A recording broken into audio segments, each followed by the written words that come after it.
like to call the meeting to order. Please call the roll. Mrs. McLean? Here.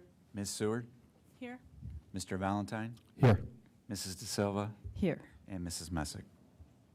Here. The Pledge of Allegiance will be done by, sorry. If we could welcome Shana Murray from Shana. Grizel Middle School to the podium, please. Hello. Good evening. We are honored to be here. I am the assistant principal at Grizel, and I am very pleased to introduce to you our student council advisor, Mr. Sean Kaiser. Good evening, everybody. I'm going to ask the student council members to head out here in front. It's a busy time of year, so we got these four between choir concerts and softball games and things. So we have Lily, Cece, Phoenix, and Isabel. They're going to lead us in the Pledge of Allegiance tonight.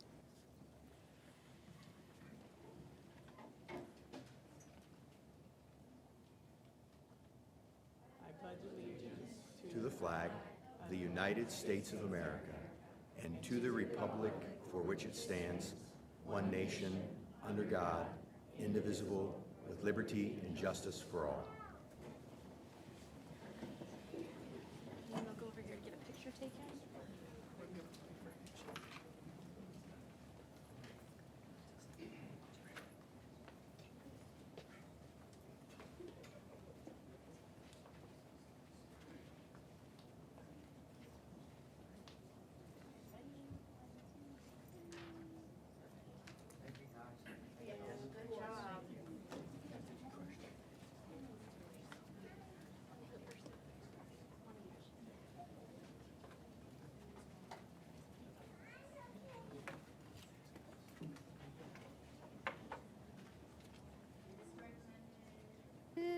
It is recommended for the approval of the April 27th, 2026 regular meeting minutes. Do I have a motion? So moved. Moved by Mrs. De Silva. Do I have a second? Second. Second by Ms. Seward. Please call the roll. Mrs. De Silva? Yes. Ms. Seward? Yes. Mrs. McLean? Yes. Mr. Valentine? Abstain. And Mrs. Messick. Yes. Motion passes 4-1 abstention. Approval of tonight's agenda. Do I have a motion? So moved. Moved by Mr. Valentine. Do I have a second? Second. Second by Mrs. De Silva. Please call the roll.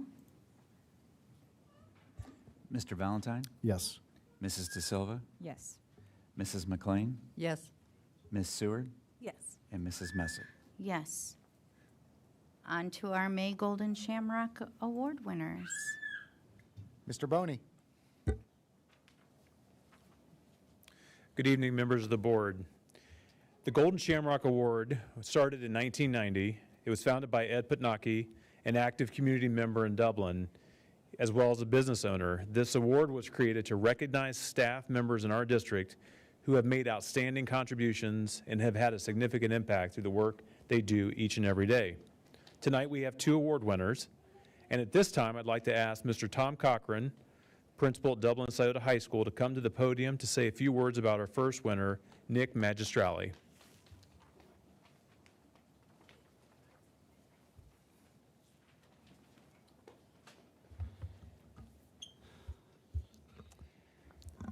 Good evening. My name is Thomas Cochran. It's my pleasure to serve as the principal of Dublin Scioto High School. And tonight I have the honor of introducing our Scioto Athletic Director, Mr. Nick Magestrali, as our Golden Shamrock Award winner. I've had the pleasure of working with Mr. Magestrali for the last 4 years, and it's truly been an honor. And he had dozens and dozens of write-ups to talk about what great things he's done for Scioto. So if you would allow me, I'm just going to read a couple of those. Nick works tirelessly to ensure programs are well organized, competitive, and focused on developing student athletes not only in sports, but in character, discipline, and teamwork. His ability to support coaches, advocate for athletes, and manage resources effectively creates an environment where everyone can succeed. Another person wrote, Nick doesn't just manage programs, he invests in people. Whether it's staying late for games or working behind the scenes to improve our facilities or finding the best coaches for our programs. Nick's commitment to excellence and his student-first mentality makes him truly an outstanding asset to Dublin City Schools. And then lastly, of the many write-ups, he truly knows our kids. He greets them by name. He takes the time to listen, and whenever a coach or athlete needs him, he is there. You can always find him on the sidelines or in the gym, genuinely cheering all of the kids and showing his love and support for Scioto athletics. My very first year, I remember we had a tough football game where we had a quarterback that unfortunately threw an interception. It was the end of the game. The loss was not his fault. However, I noticed what Nick did immediately was he went out to the midfield, put his arm around this quarterback, and made sure that he was okay. And probably spent about 5 or 10 minutes out there speaking with him, just making sure that that athlete knew that there was going to be another day and that he could overcome that challenge. And that really sums up Nick Magestrali and what he does. He knows all the athletes' names. He talks to them. He goes into the locker rooms. He gives them speeches. He builds them up, and he makes sure that they realize that it's more about just sports and wins and losses. It's about character and being driven to be the best they can be. And Nick works tirelessly to make sure that he is doing that for all of our athletes, all of our coaches, and our building as a whole. One thing that is unique about Nick is he has a folder for everything. If you want to know how much baseballs cost 5 years ago and where they were bought, he's got that in a folder. Jeff knows if there's a conversation that was 10 years ago about what Jeff promised was going to be done, it's going to be done, and Nick has a folder about it. So that's just an example of how passionate he is about every single thing, and he wakes up every day wanting to come to work for the students of Scioto. So if we can give him a round of applause for a well-earned award.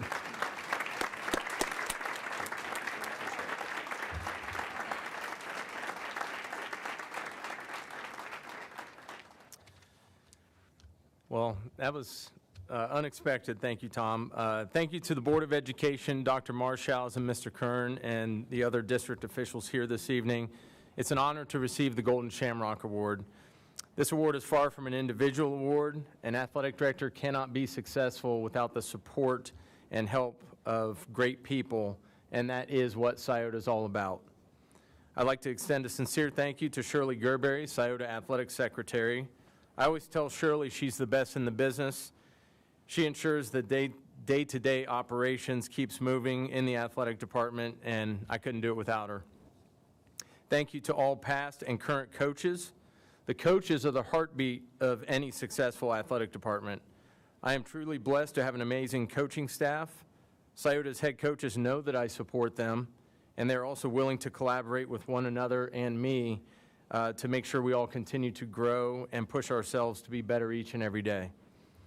Thank you to our athletic trainers for keeping our athletes healthy and safe, and also facility managers for helping with the overall management of the athletic department.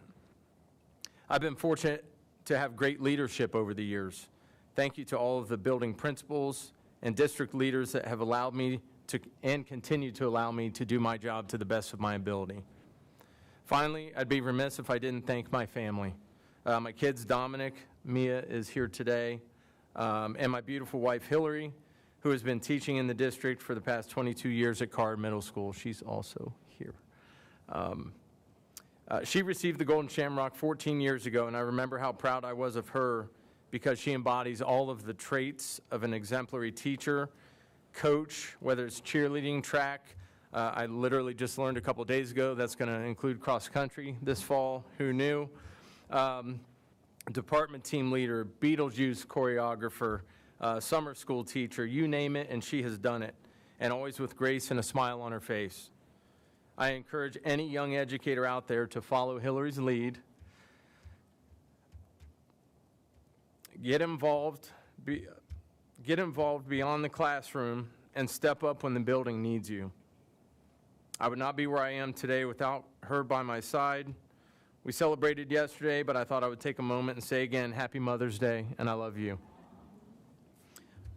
I'm humbled and honored to receive this recognition. Go Irish.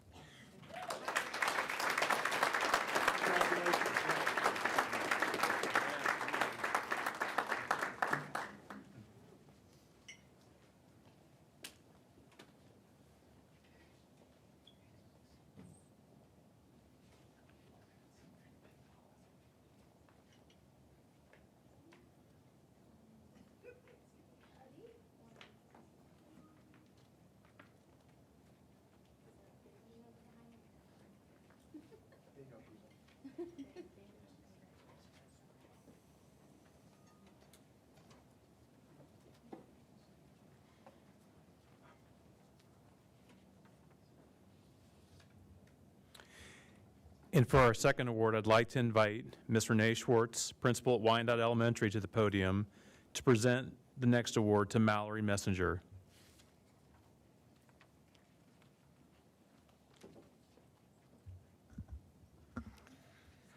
Well, good evening. It is my pleasure to celebrate Mallory Messenger as the Golden Shamrock Award winner for Scottish Corners Elementary and Wyandotte Elementary. Mallory is a 14-year veteran of Dublin City Schools and serves as a teaching and learning coach, but she's so much more than that title. She's a data guru, a solution-oriented leader, and as her colleagues would put it, an absolute rock star. It is my distinct honor to present her with this award. One word that appeared on every single nomination, Mallory, was learner. Despite being an expert, Mallory never stops asking questions. She doesn't just attend professional development, she absorbs it, turns it around, and shares that joy with everyone else in the room. We see it in her math meetups, an initiative she started to bring the joy of mathematics back to adults.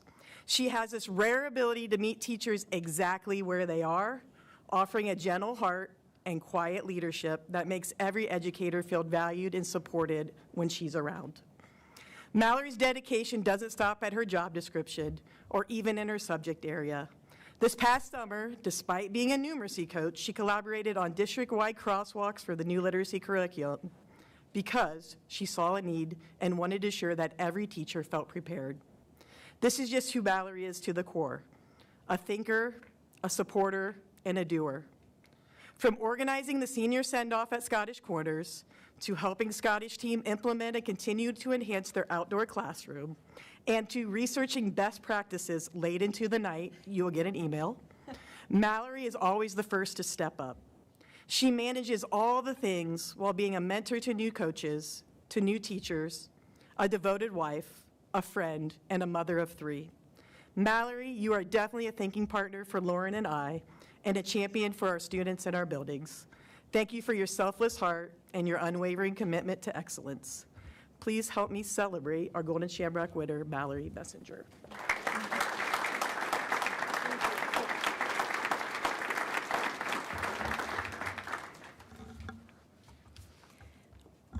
A little shorter. Thank you to the committee, Dr. Marshausen, Dr. Schwanke, Mr. Kern, and the DCS Board of Education for this tremendous honor. My great-grandmother attended a one-room schoolhouse. I used to love asking her to tell me stories about what it was like to take a horse and buggy to school and to have kids of all ages in class. She'd tell me how her grandfather, a school trustee, would open their house to the teachers who traveled to town for the school year. My dad was the first in his family to attend college. My mom's parents immigrated from Lebanon and Syria and deeply valued the opportunities public schools provided. These stories shaped me. They taught me that schools are more than buildings. They're communities built on care, opportunity, and belief in one another. I've carried that belief my entire life. Since 5th grade in Mrs. Treese's class at Fort Meigs Elementary in Perrysburg, Ohio, I knew I wanted to be a teacher. My parents instilled the importance of learning and striving early and never stopped supporting me, though eventually they did have to tell me to stop studying so much. Their investment in my education was unmatched. Today, as a numeracy teaching and learning coach at Scottish Corners and Wyandotte Elementaries, I am privileged to witness the craft of teaching every day. Step into an elementary classroom and you see magic. Teachers make hundreds of in-the-moment decisions a day. How can I facilitate this discussion to elevate the learning for all students? Do I pause and check for understanding, or do I keep moving? All while tying shoes, giving hugs, and offering Kleenexes. It is truly remarkable. I'm grateful to Dr. Schwanke for taking a chance on me in 2012 by hiring me as an unproven IS at Scottish Corners fresh out of college. I'm grateful to my principals, Lauren and Renee, and to my coaching teammates and teaching and learning department colleagues for helping me continue to grow into this role. Working alongside educators who share my passion for math teaching and learning is a dream position. Together, we geek out over data, we learn from one another, and we grow into our practice. That shared commitment makes this work incredibly meaningful. And I am grateful to the teachers at Scottish Corners and Wyandotte. I've learned so much from each of you, and I'm continually amazed by your commitment to our students and our school community. I nerd out over professional math articles, PD opportunities, professional books, and the learning process because I believe in the power of education, the same power my family recognized generations ago. Thank you for indulging that passion. Thank you for letting me be part of this community, and thank you again for this award.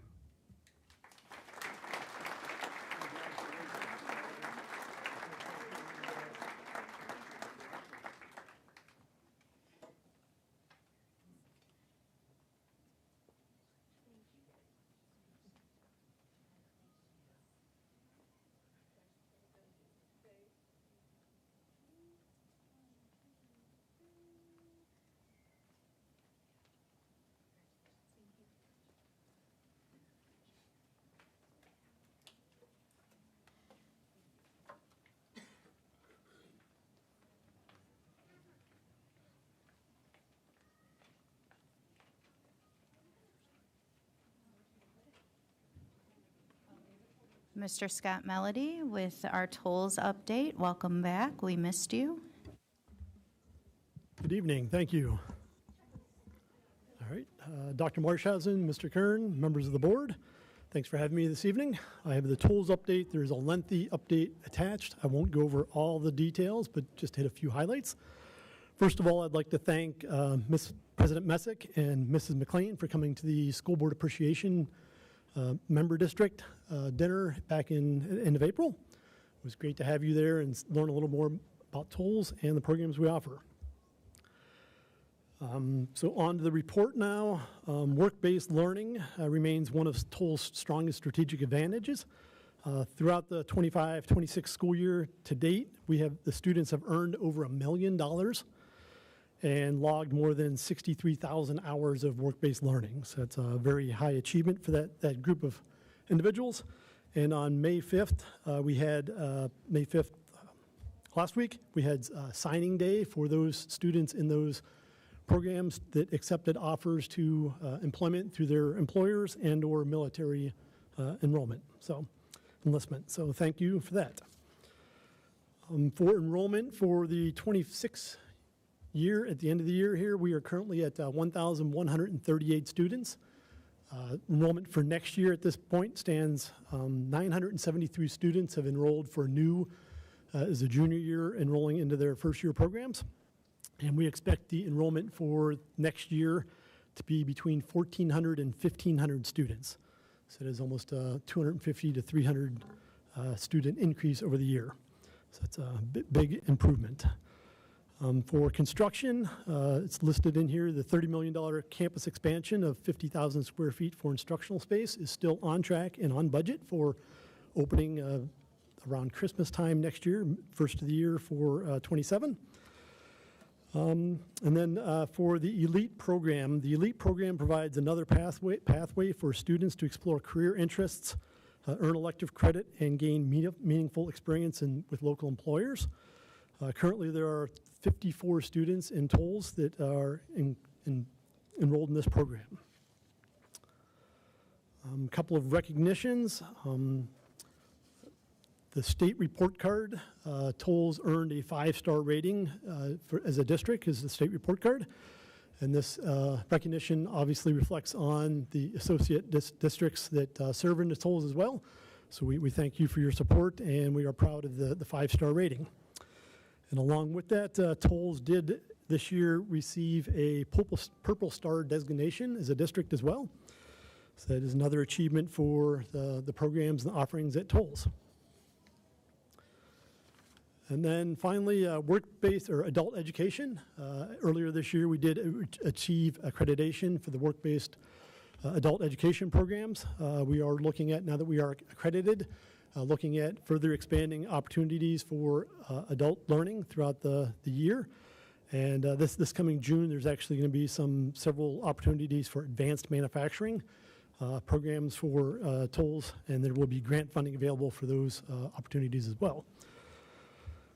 And then tomorrow, actually, there is a advocacy program. We do advocate strongly through state legislature for different programs and workforce development programs and economic growth and funding. And tomorrow there is a meeting at 8:30 in the morning online with Lisa Gray, the president of Ohio Excels, to learn more about opportunities there.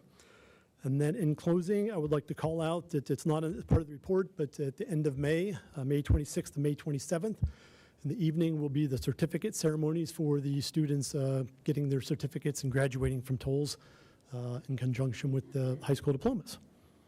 So that is a few of the highlights, and I'd be happy to answer any questions, or like I said, there's a detailed report with more details in there. All right. Thank you, everyone, and have a good evening. Thank you.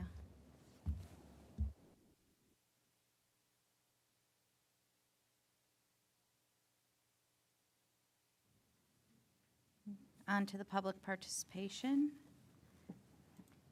Rachel Cleary.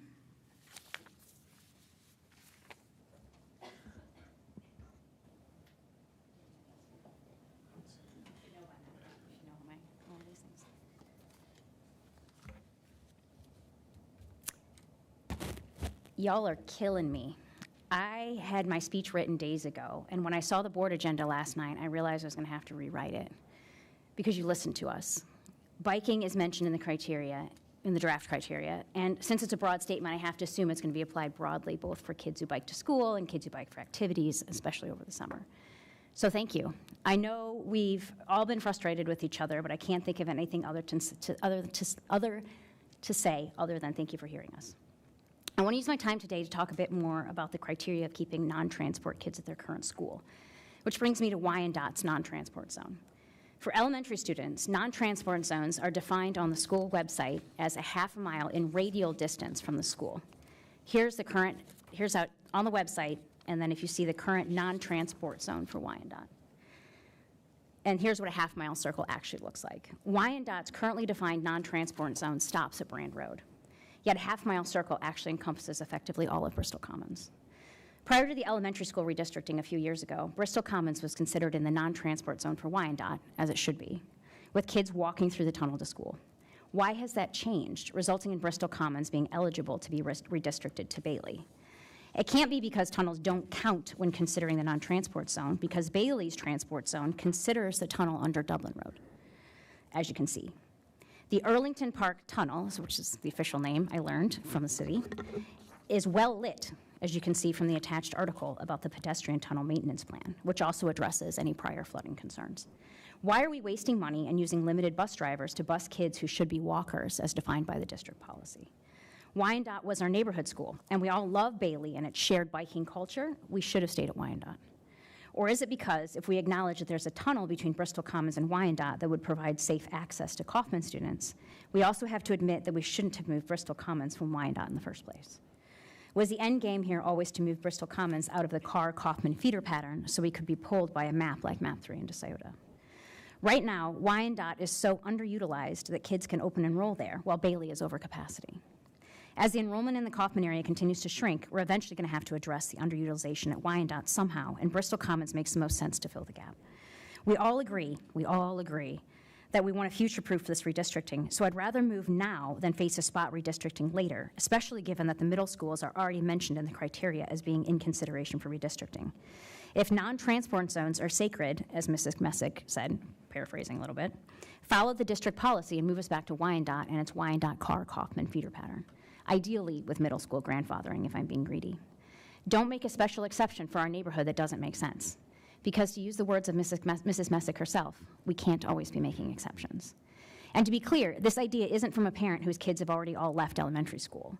I have a rising kindergartner and another son 2 years behind. Even though switching to Wyandotte makes my own life more difficult, that's still the right choice.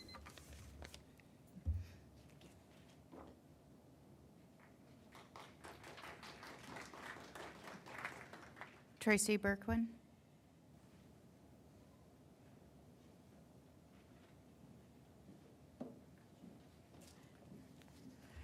Hi, I'm Tracy Berkwin. Given the choice, what do you think is best? Should we move 1,200 students or 300? Move students who are close enough to bike to activities, or students who are already driving miles to participate? Set ourselves up to revisit the same problem in 4 years or in 10? Make choices that force us to ask taxpayers to pass levies for new schools, or ones that allow us to continue using the facilities we already have? Upset voters who consistently support our schools and vote yes, or those who already vote no regardless? Should we allow unchecked growth to continue unmanaged, or finally take steps to handle it? In every case, the logical answer is clearly the latter option. Yet here we are still debating whether it makes sense to move Jerome Township, the one solution that addresses all of these concerns at once. At the previous board meeting, the only concern raised about moving undeveloped land there was the possibility of operating 2 separate bus systems. No one argued the distance or safety was an issue. Luckily, the solution is straightforward. Don't run 2 separate systems. Move the adjacent developed neighborhoods along with the undeveloped land. If distance and safety are not concerns for undeveloped areas that will be built in 2027, how can they suddenly become concerns for homes built in 2025 in virtually the same location? That's simply illogical. So why are we still debating this? Why are we dividing our community when the solution's so obvious? Why does it seem like Nationwide Realty's interests are being prioritized over the well-being of district residents?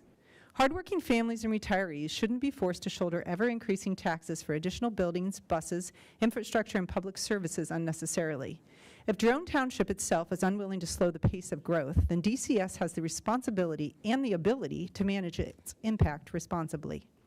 Furthermore, your student projections have fluctuated by over 1,600 students from 2024 to 25 for just Jerome High School. 1,600. With such extreme guesstimates, how can anyone confidently rely on them? Moving Jerome Township would significantly reduce that uncertainty because future growth could be absorbed by Scioto as it occurs. No domino doubling effect required. You owe it to the community to be honest and transparent and to listen to the voters, exhausted by rising taxes, especially when there's a clear way to solve the problem. If Jerome Township refuses to slow this growth, then the district is the only one left with the ability to act responsibly. You owe it to all of us.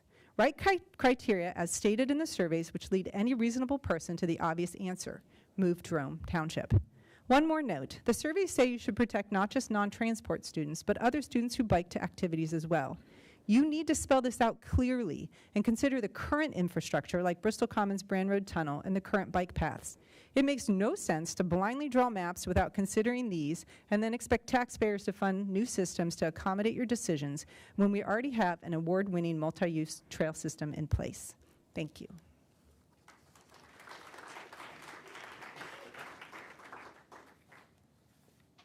Ashley Benton.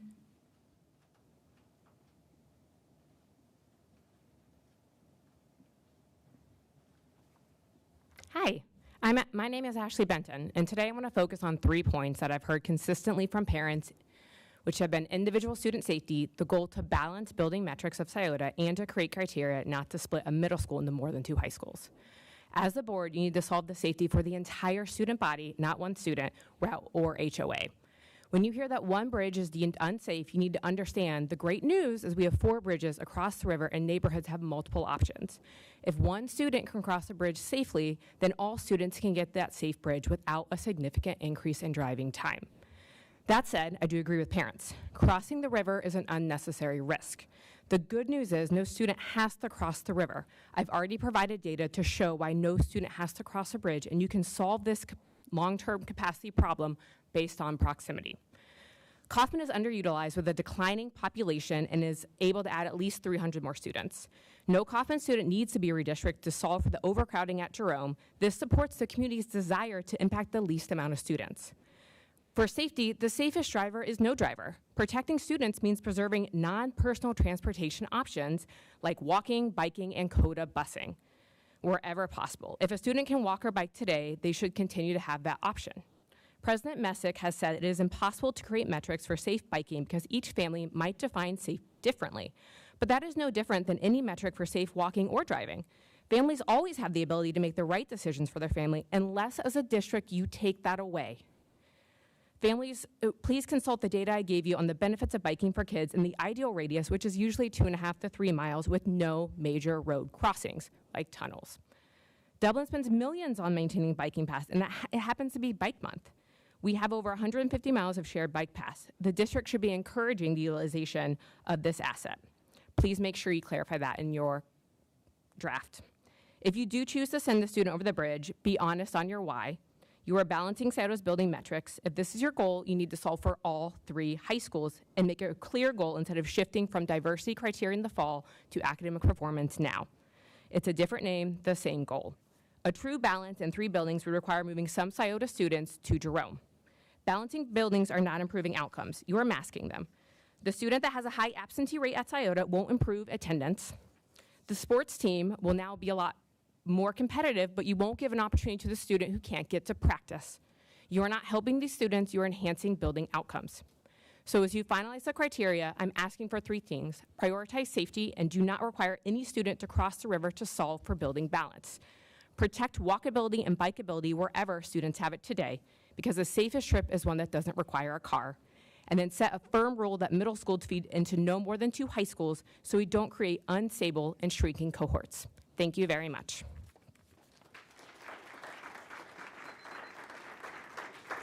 Chang Liu.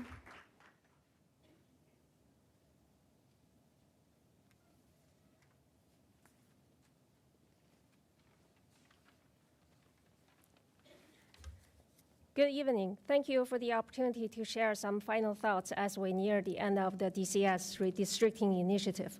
I want to begin by talking about ensuring access to diverse forms of transportation. When we discuss transportation, it's important to remember that getting students to and from school is only part of the picture. Many students are also involved in extracurricular activities. While the district provides busing during the school day, and some older students can drive, we also need to recognize the importance of giving all students safe and practical alternatives. For many families, biking is one of those options. It provides independence for students, flexibility for parents, and help reduce the traffic congestion. If the district follows the feedback gathered through focus groups and community surveys, then establishing clear and safe biking criteria and ensuring students can continue to use these options would align with Board Policy 5120, Sections B, C, and D. If transportation safety is truly a priority, then maintaining safe biking routes and a reasonable proximity to schools should also be part of the commitment. The only safe driver is no driver. Second, I want to address the priorities identified in the Fallon Research Survey. Community feedback emphasized the 3 goals: planning for future growth, maintaining proximity to schools, and minimizing the number of students impacted by boundary changes by moving students from area experience growth to schools with available capacity. I understand the balancing all 3 priorities perfectly might not be possible. However, moving students from Jerome attendance area, where growth is continuing to occur, to Sciota attendance area, where there is capacity, is the approach that best aligns with those goals.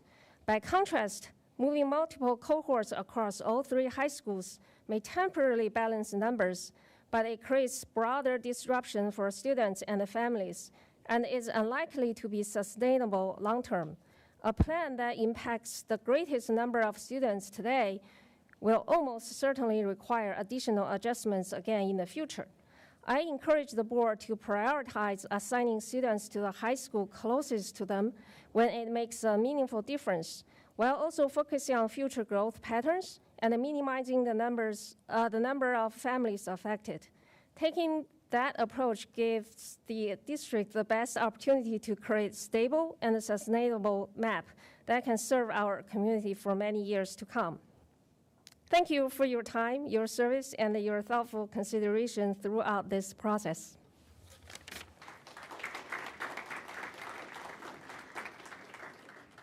Claire Krumloff.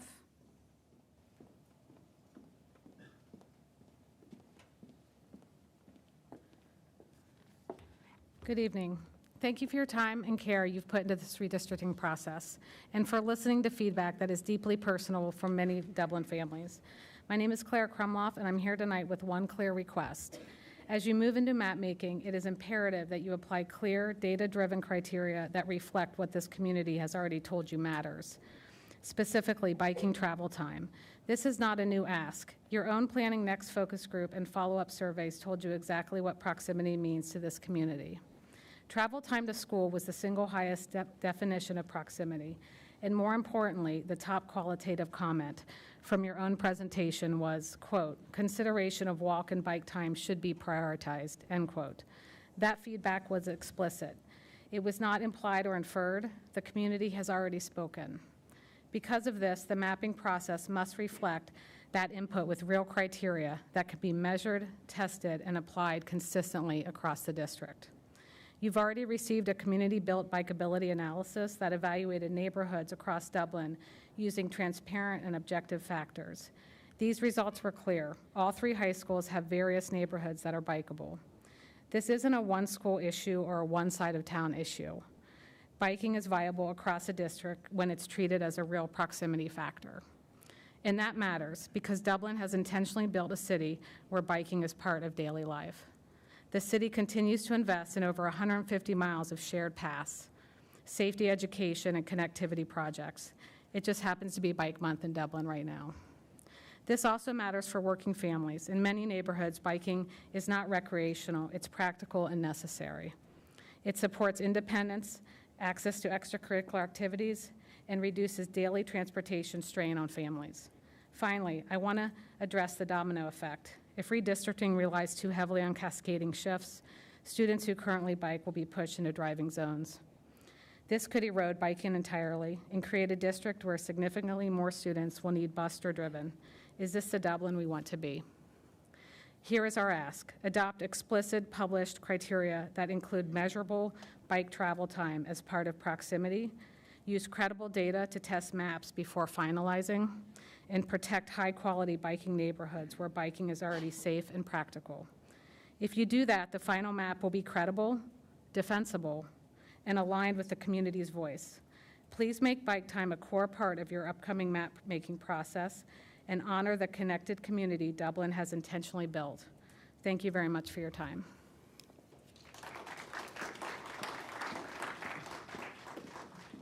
Sarah Smith.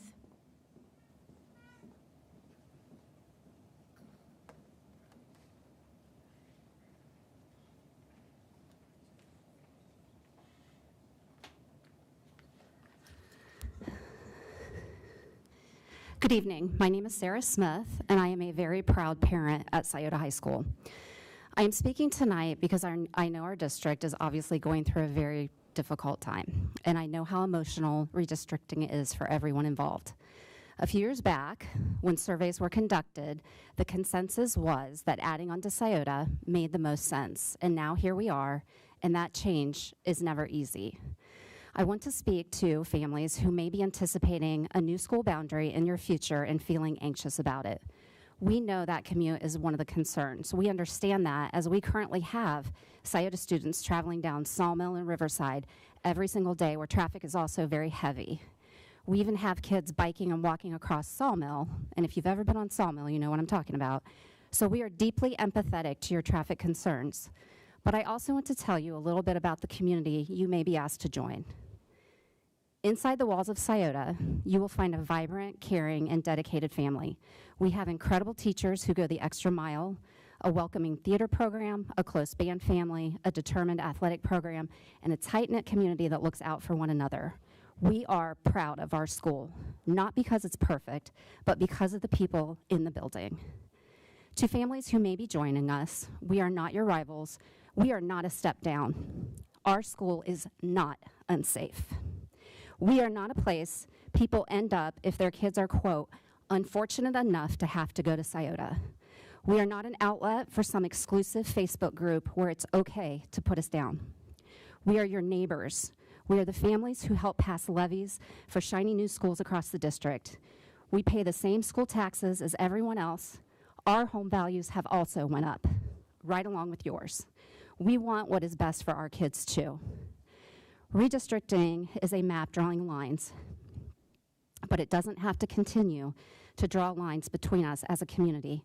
When these new boundaries are approved, please know that the doors of Scioto will be wide open to you. We want your energy, your kids' talents, and your voices to help make our school even better. Not because we are lacking, but because we are open to new ideas from students and parents. We want to blend your traditions with ours. To the school board and district leaders, as you make these difficult decisions, please ensure you are providing resources needed to make these transitions as smooth as possible for everyone involved. We welcome strong support for the students who are moving and solid support for the schools who are receiving them. Change is hard, but it brings growth. To anyone coming to Scioto in the future, we can't wait to meet you. We can't wait to show you what it means to be part of Irish Nation.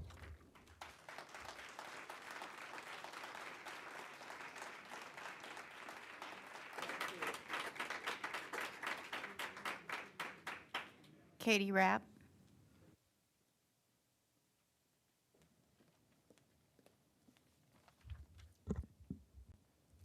My name is Katie Rapp, and I have a freshman at Jerome and a 7th grader at Grizel. I wanted to start with the line that's been used often. How did we get here? We got here because the district and board chose to spend $60 million to expand a high school the furthest from the Dublin growth area, and now is questioning whether the closest neighborhoods to it should be sent there rather than figuring out that beforehand. We got here because maps from 2025 were leaked early, trust was broken, and the entire process was disrupted. We got here because redistricting was paused on October 24th, citing uncertainty and angst in the community. We now know, and it seems awfully coincidental, that 8 days prior to that pause, a letter from a targeted neighborhood threatening a credible lawsuit was delivered to the district. We were told the new process would now include full transparency, and I have to say that has been almost 100% not the case. Let's start with the focus groups. After digging around for data, what we uncovered was, while there are roughly 50,000 residents in Dublin, only 153 were chosen to be in those groups. And of that, there was a supposedly broad cross-section of stakeholders that consisted of 59 people, but in fact, 49% of them came from one of our 15 elementary schools. When the entire district finally had the chance to weigh in via a community survey, the results were downplayed because Jerome households had a higher participation rate.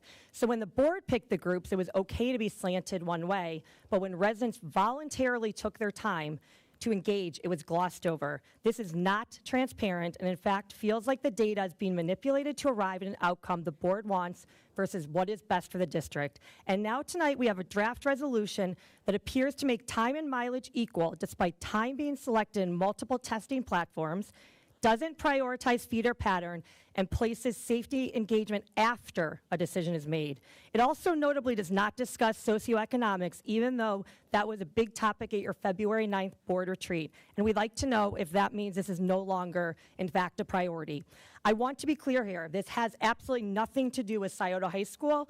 I know the principal. We know lots of people there. They're wonderful. We're not pitting neighborhoods against each other. It has to do with our children, having them separated from friends they've had since kindergarten, about us taking away family time by multiplying our drive time to high school and extracurricular events by 2 to 3 times, and putting hundreds more cars on a Glick bridge that is already over capacity and has new safety concerns.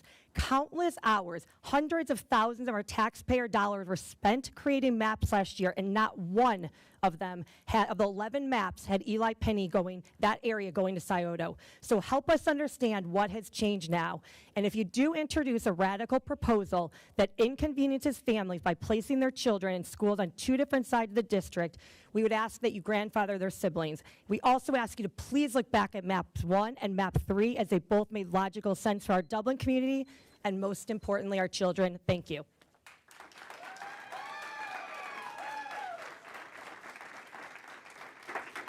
Anna Norfleet.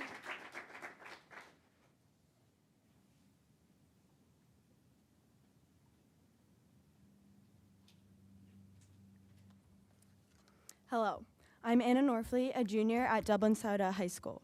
We are Dublin City Schools, east side of the river or west. We've always been one Dublin. My DCS classmates and I are incredibly fortunate to receive an education in such an outstanding school district. It's been a little hard to be a Scioto student lately. There have been a lot of degrading, demoralizing, and inaccurate remarks made by adults in our Dublin community about our wonderful high school. I would like to address some of the inaccurate assumptions that have been made about Scioto.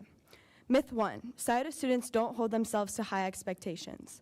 This could not be further from the truth. Our recent graduates are everything from doctors, teachers, architects, mechanics, to attorneys, chefs, nurses, and business owners. 2 Scioto graduates will now serve as principals at both Kaufman and Jerome. We have alumni attending Ivy League schools, including Harvard, along with many other prestigious universities. Scioto students absolutely have high expectations for themselves and bright futures ahead of them. Myth 2. Scioto doesn't offer AP and honors classes. In reality, all 3 high schools follow the same state-mandated curriculum. We are taught the same curriculum at the same pace with the same level of expectation. So yes, Scioto offers AP and honors classes. We attend Emerald Campus and sit side by side with our Jerome and Kaufman peers in IB coursework. If a student is thriving at Jerome or Kaufman, they can absolutely thrive at Scioto too. Not only does Scioto offer advanced classes, but we're the only Dublin high school with the honor of being a Purple Star school, which is taking things to the next level when it comes to honoring our veterans and military families within the community, but also across the world. Myth 3. Lower state test scores mean Scioto provides a weaker education. Here's why our scores may look different. Scioto is incredibly socioeconomically and ethnically diverse. Many of my classmates are learning English for the very first time and are still required to take state assessments. Let me ask you this. How would you perform if you moved to Japan knowing very little Japanese, were taught Algebra 2 in Japanese, and then had to take a state assessment? Our test scores do not define the quality of our education. They do not measure compassion, resilience, leadership, creativity, work ethic, or character. There's so much more that defines who we are. We are a community that supports another. We're a community with high expectations for ourselves and each other. We're a community filled with strong, empathetic leaders. We are Irish Nation, and I wouldn't want to be anywhere else. Thank you.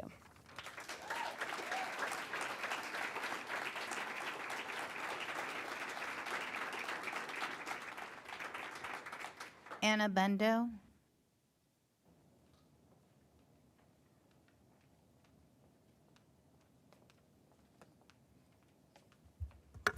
Hello, my name is Anna Bendo, and I am a Dublin City Schools parent and resident. 2 of my children attend Eversole Run Middle School, and 1 attends Dublin Jerome High School. I am here because I am deeply concerned about the current redistricting process, and I urge the board to make student safety and travel time primary considerations in any final decision. Board Policy 5120 specifically lists safe student transportation and convenience of access to schools as factors that should guide redistricting decisions. Recent discussions have raised the possibility of moving students from Dublin Jerome to Dublin Scioto using the Glick Road and Riverside Drive corridor. This decision would contradict the board policy. Other Ohio districts, including neighboring Olentangy schools, make safety and travel time their primary considerations in redistricting.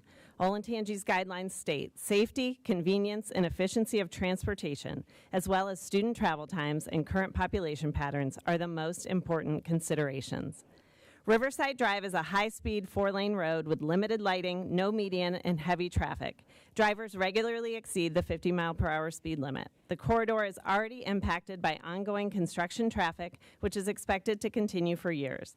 There are flood-prone areas along the route, reduced visibility during much of the school year, and seasonal congestion from events like zoo lights.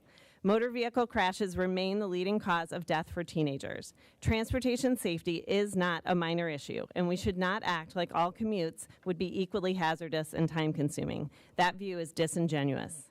Travel time is also crucial. Some students who currently have short commutes to Jerome could see their transportation time double or even triple if reassigned to Scioto. With the Glick Road Bridge only 1 lane in each direction, it is already backed up for significant periods of time throughout the day. This traffic would only increase with students and parents using that corridor to get to school and activities. That means earlier mornings, less sleep, longer days, and more time spent away from academics, activities, family, and rest. These impacts would not be evenly shared across the district. They would fall disproportionately on students and parents having to make this long commute. Biking ability has also featured as a prominent part of the redistricting discussion. I encourage the board to explore how important this option really is and count the number of bikes currently at Jerome and Kaufman on a nice spring day like today. Moving students from Jerome to Scioto would also eliminate their ability to bike to school. I understand that balancing enrollment at the 3 high schools is an important goal for the district, but the safety and time of students and parents is equally important. Our district is challenging to balance because of the Scioto River, limited ways to cross that river, and the fact that population growth is mostly concentrated in the northwest part of the district, far away from the other two high schools. I urge the board and the superintendent to consider the safety and travel time of our students as your highest priorities when making the redistricting decision. Thank you for your time.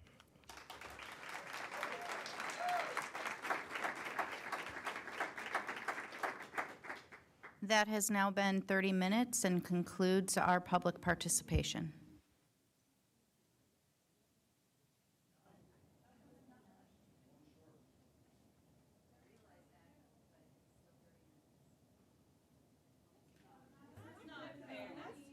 Do you want to do one more to make it 10?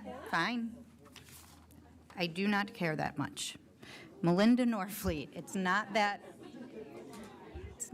okay. It's really, just relax.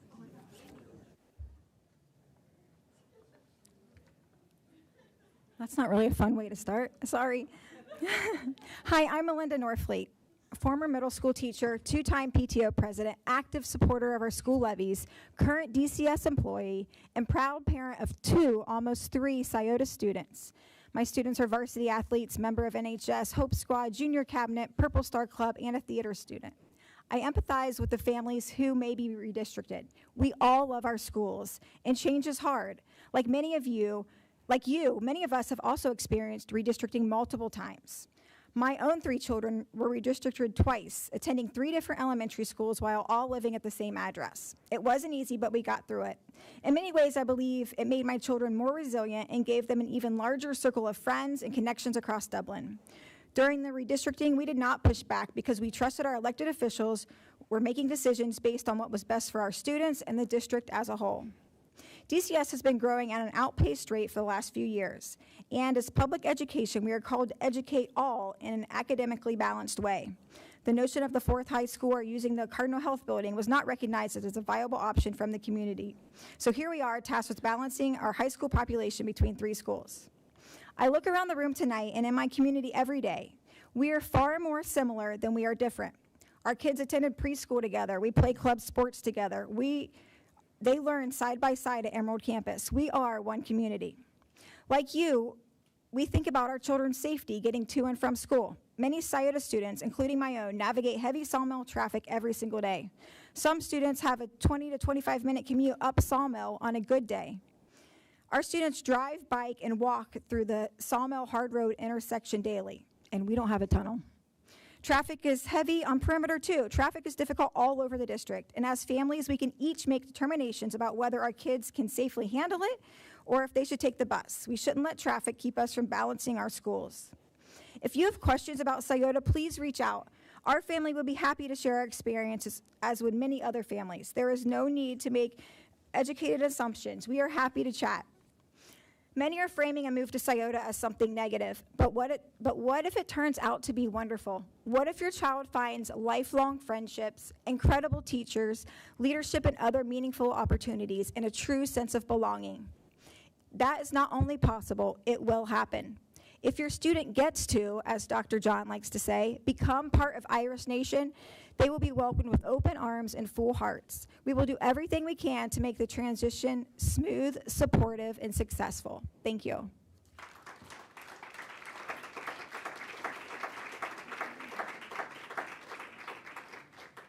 I think that was a perfect one to end on. So I appreciate you guys for encouraging me for one more. So thank you, Mrs. Norfleet. Moving to the Board of Education committees. I have a couple. So on April 29th, I had the honor of attending the Kaufman softball team's ribbon cutting ceremony for their brand new turf fields and their DYA night. It was great to meet the Lady Rocks team, the coaches, the parents, and to have the opportunity to celebrate with future and past student athletes at Kaufman. And the booster parents were very gracious hosts. They took the time in the rain, pouring rain, I might add, to introduce me to everyone and give me a tour of the facilities. Much gratitude for that. I had not seen their multi-use athletic facilities or a field up close, so I really appreciated that opportunity.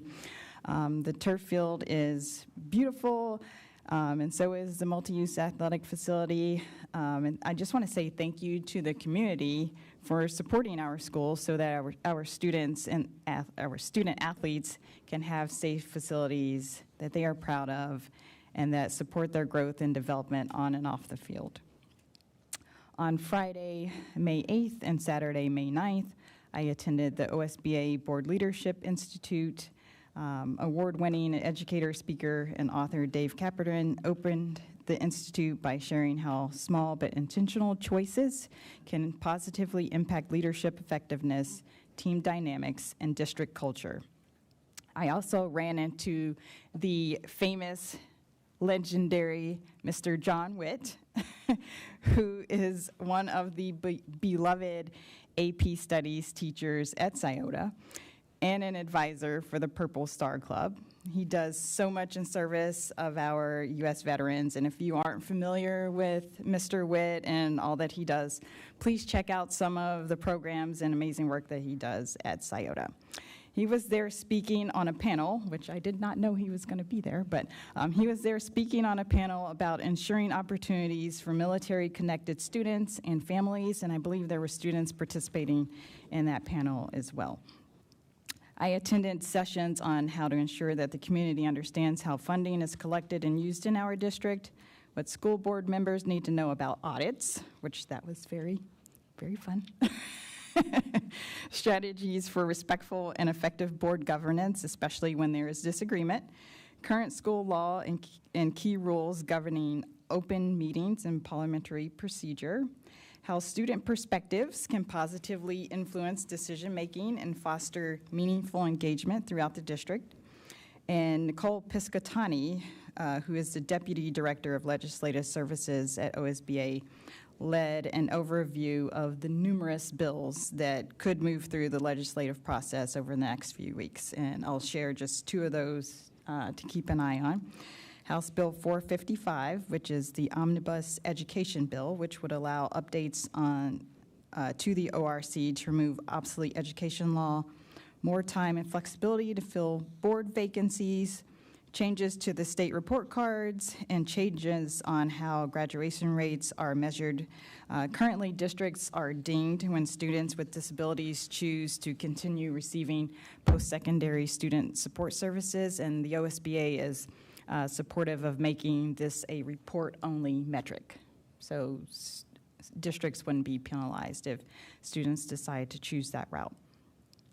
Senate Bill 19 is expected to pass. It has passed the Senate and is pending in the House Education Committee. SB 19 would require public schools to provide free evidence-based intervention services to students displaying limited proficiency in math. The mandated MIMPs, or Math Improvement Monitoring Plans, were removed from the bill, allowing districts to use existing multi-tier systems of support instead.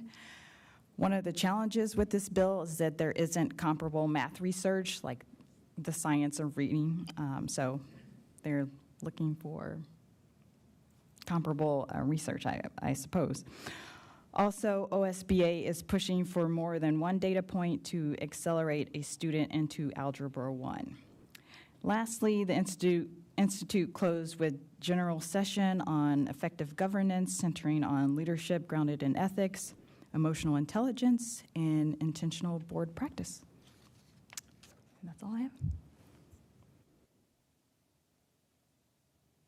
Any other committees?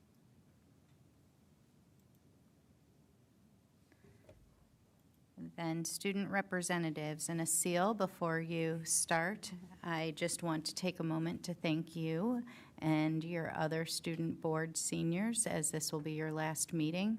So I want to thank Asil Musa from Emerald Campus, Brick Marshall,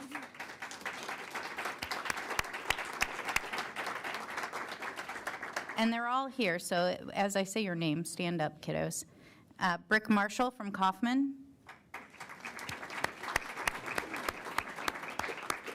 Noah Reinhardt from Scioto.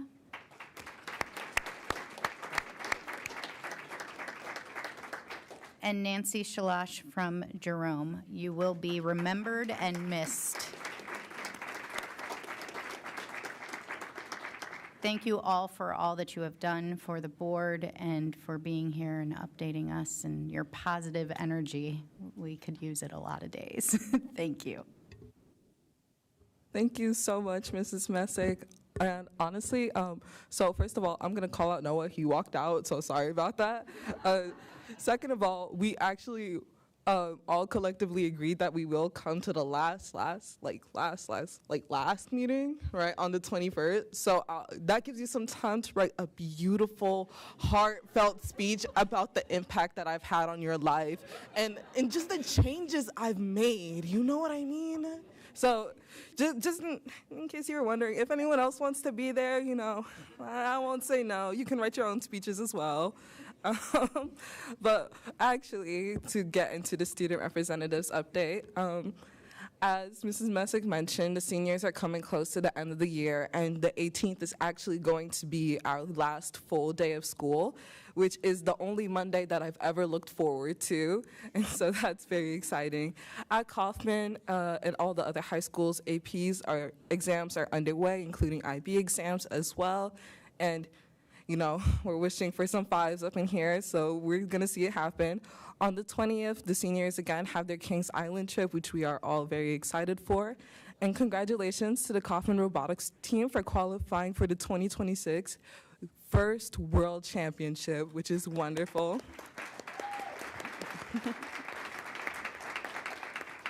At Scioto, and like Mrs. De Silva mentioned, we have a Purple Star Club, which is dedicated to honoring veterans.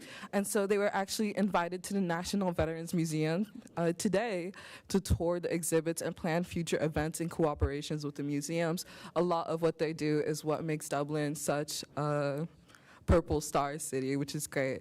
At Emerald Campus, as the school year winds down, our past program, students are ending the year with a bang.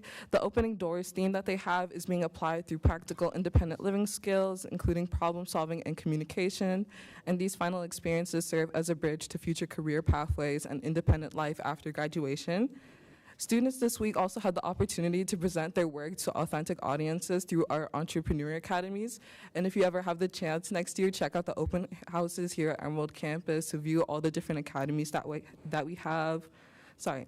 It's a little cold in here, is it not? Is that just me? Also, students recently participated in the Agents of Change Festival and showcased their initiatives focused on real-world impact, including a children's book on mental health and Healthy Hearts of Ohio, a nonprofit focused on heart health advocacy. And I just want to end it off with this because I don't think I'm going to be the one speaking at the next meeting, and so I like to talk. So you're just going to get one last thing from me. I guess what I want to say is that I've wondered for a while what my role as a student representative was on the board. I don't want to say I necessarily applied on a whim, but my favorite thing of all is to help people. And that is something that has been with me throughout my life. And as much as I like the little plaque, doesn't it look great? You've already seen one example of what I do, which is talk about what goes on in schools, which you can see are always the coolest, wonderful things that are perfect examples of what make Dublin so great. But I also think it lies in representing the student body to the public as well. Even what I'm saying to you all is because of the people who come before me. My friends, my classmates, even the people I've struck up conversations with in the lunch line wondering if I should get a pizza or a sandwich and how much Parmesan is good on a pizza. Every interaction I've had with my peers has made me a better person, the person you see before you all today. And I don't mean to get sentimental about all this, but I'm nearing the end of my time in Dublin, so I might as well get it out. Like, you won't see my face anyways. In these last some amount of years, and I know I don't look my age, I have changed greatly. My peers are who are to thank for that. That being said, in the end, we are students. We're kids, and when we hear things, we take those to heart. And when we're not learning, and I promise we pay attention in class, and we learn, and we lock in, we take those things to heart. We start talking and talking and talking and talking, and all of a sudden everything gets convoluted with dramatics that we like to include because we're unfortunately very bored. In your words and in your actions, remember who you want your students to be. I love Dublin, I love my peers, and I love who I've become thanks to both. That is the student body that I want to represent and who I want my successor to represent. Create a caring community in all 3 high schools, the middle schools, the elementary schools, and the district as a whole. And one last thing. I know how scary change is. I've had to move schools myself. But in the same instance, change is good because it allows people to grow. While we're still kids, give them the chance to grow and to learn from their mistakes and understand how to make those relationships that will last even beyond wherever their school lines will go, even beyond when we head off to college and we wonder what we're going to do now. That change is going to happen regardless of if it happens now or in the future, and be there for them when it happens. That's what makes this community so great. Thank you.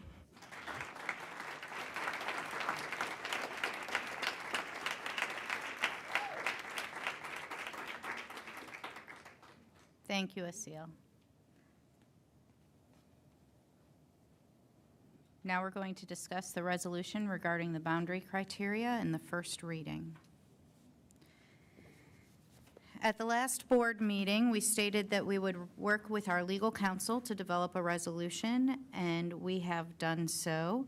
This resolution lays out the draft boundary criteria for the GIS firm to use, with our top priority being balancing enrollment at all 3 high schools, as that is the reason why we are doing this process in the first place.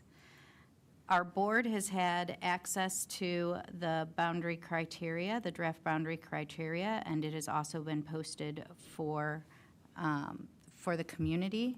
So now I'd like to open it up for discussion from the board.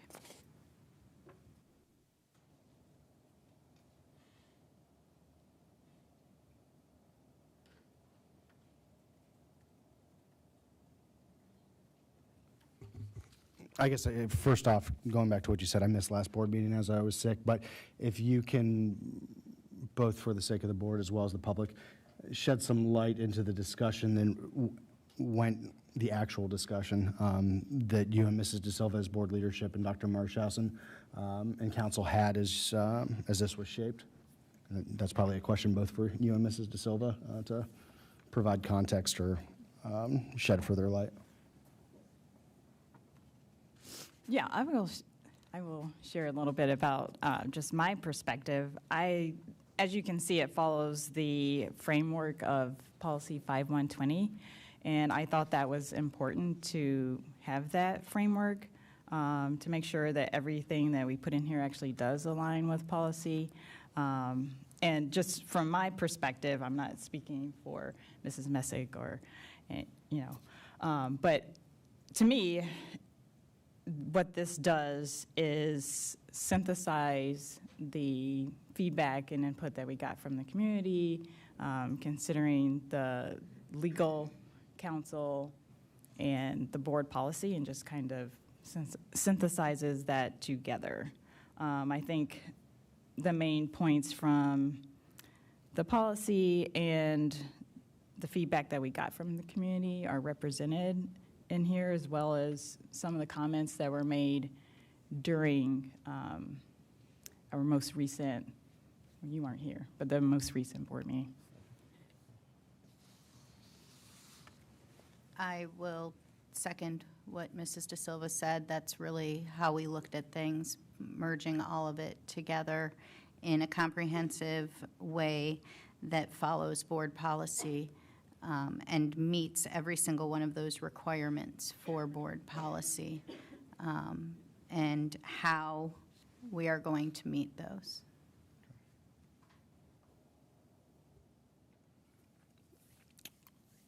As you guys did this, what did you think was the biggest difference between where we were with policy 5120 previously and the discussions we had in the fall, and as to where we are now? Obviously, as you had mentioned, the community feedback, polling, survey, so forth, but for you guys as board leadership, what did you think were the biggest differentiators compared to where we were in the fall?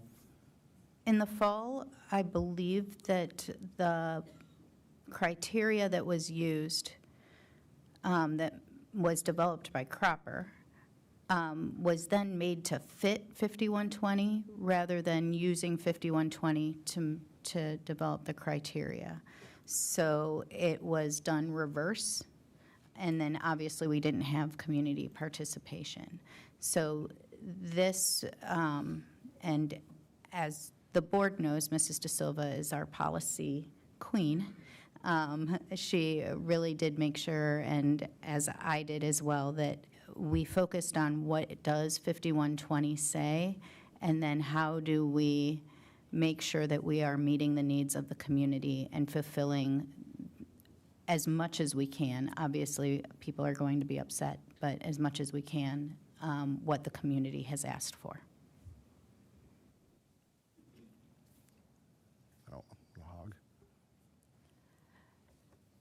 A couple questions, just more logistical questions, I think. When we originally talked about, even if we go back to the fall, possibly doing some weightages, are we thinking how it's laid out in the resolution? I know the first one you had mentioned is the top priority, but then do all of the rest then follow sequentially? As far as the weightages go, are those evenly weighted after? As far as we're concerned, they're evenly weighted. We are not going in the order of weighting. The A, B, C, D, E just follows our board policy. So to be clear, on item A, let me pull back up with my PDF. I'm reading this. So that there isn't confusion to the public. Student enrollment and building capacity, this factor should be the priority factor. That, when we talk priority factor, that is number one, the entire just student reason. enrollment and building capacity, because Right. within item A, I think there's an important line that was not brought up back in the fall, and that was minimizing the impact by reassigning as few students as possible. So are we putting priority on minimizing the impact by reassigning as few students as possible? Or is everything equally weighted? That is open to discussion. Okay.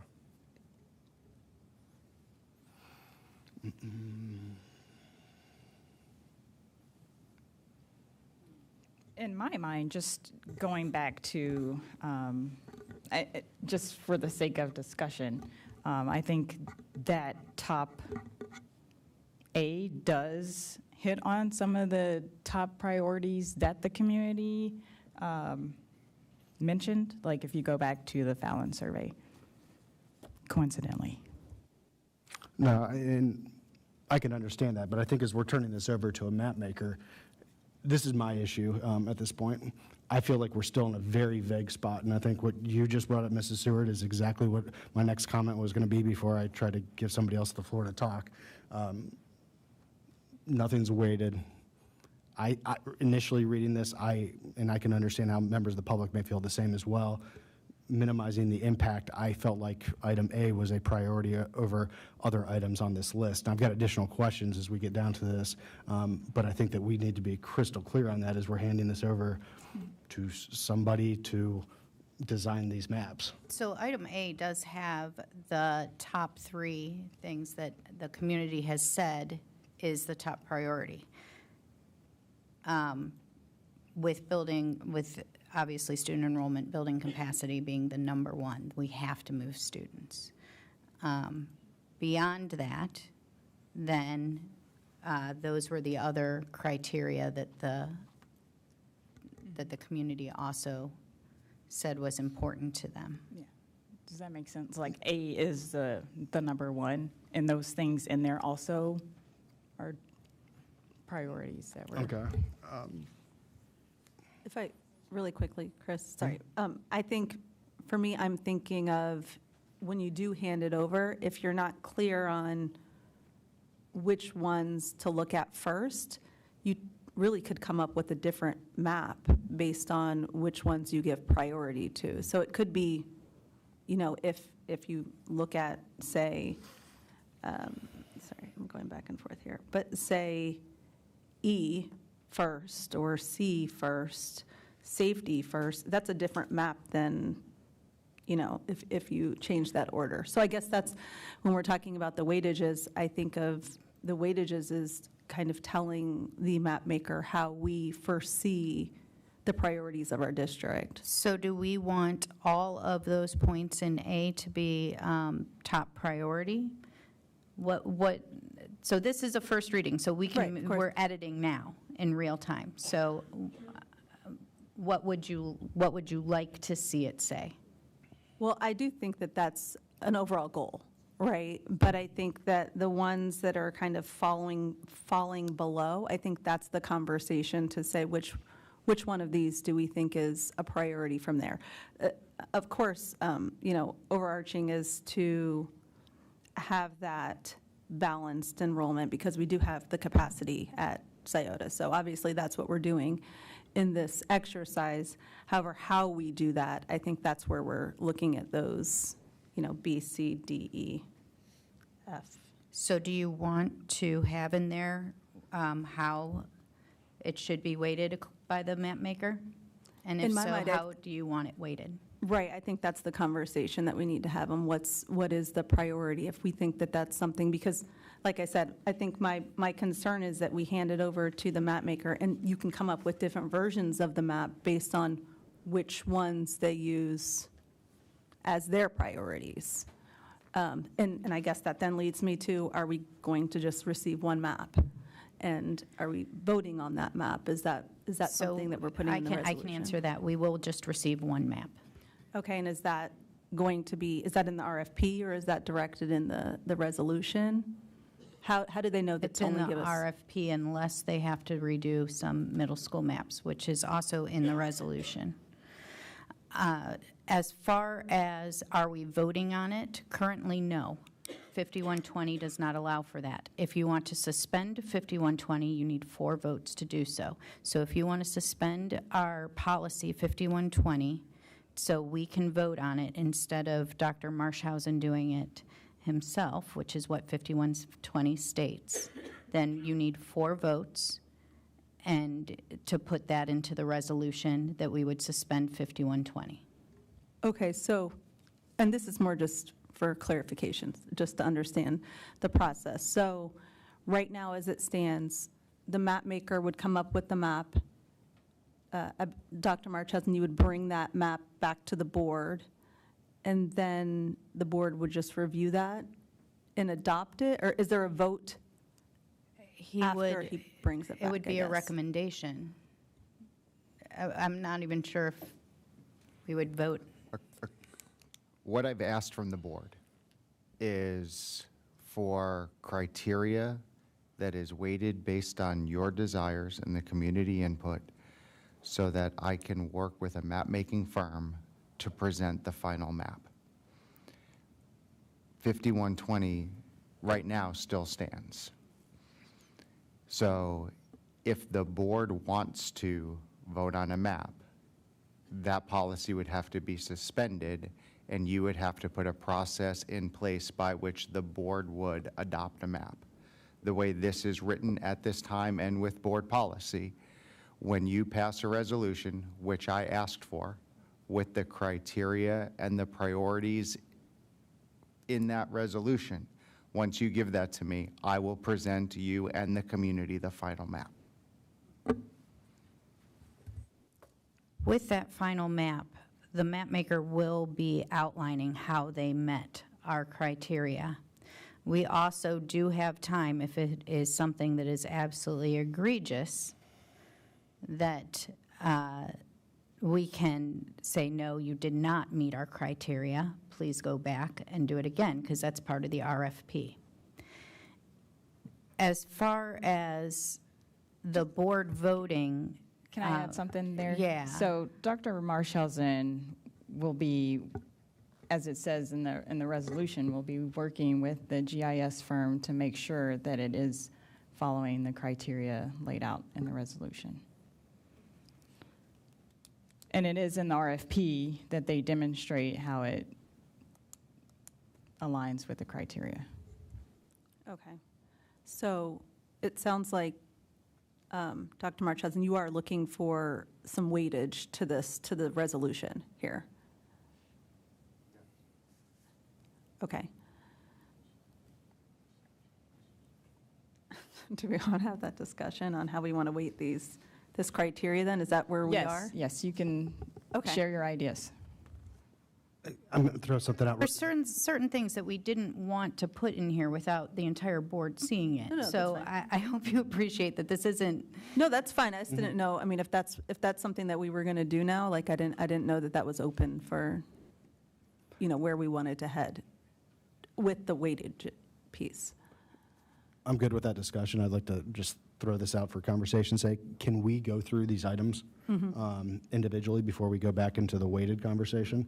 And any questions that may be for, like, I've got questions on items A, B, C, and D that I'm sure probably crossover and other folks on the board have. And I'll also say I appreciate the fact, I know that you two as board leadership are in the position where you have to come up with this draft. Many in the public don't realize that this does not operate in like a typical business fashion.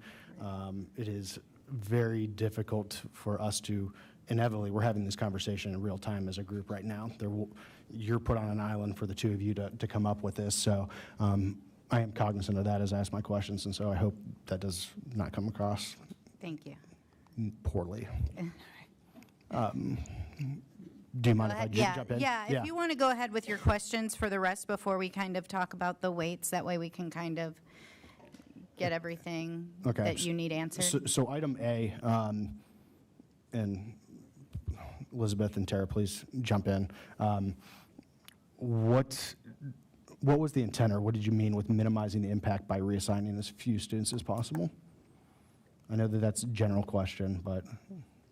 So we realize that redistricting is disruptive, and so we don't want to impact more families than necessary in doing so. And the community does not want that either. So based on the Fallon data and the community feedback, it was clear that most people wanted us to move the least number of students as possible to do this. Does that mean that there will be,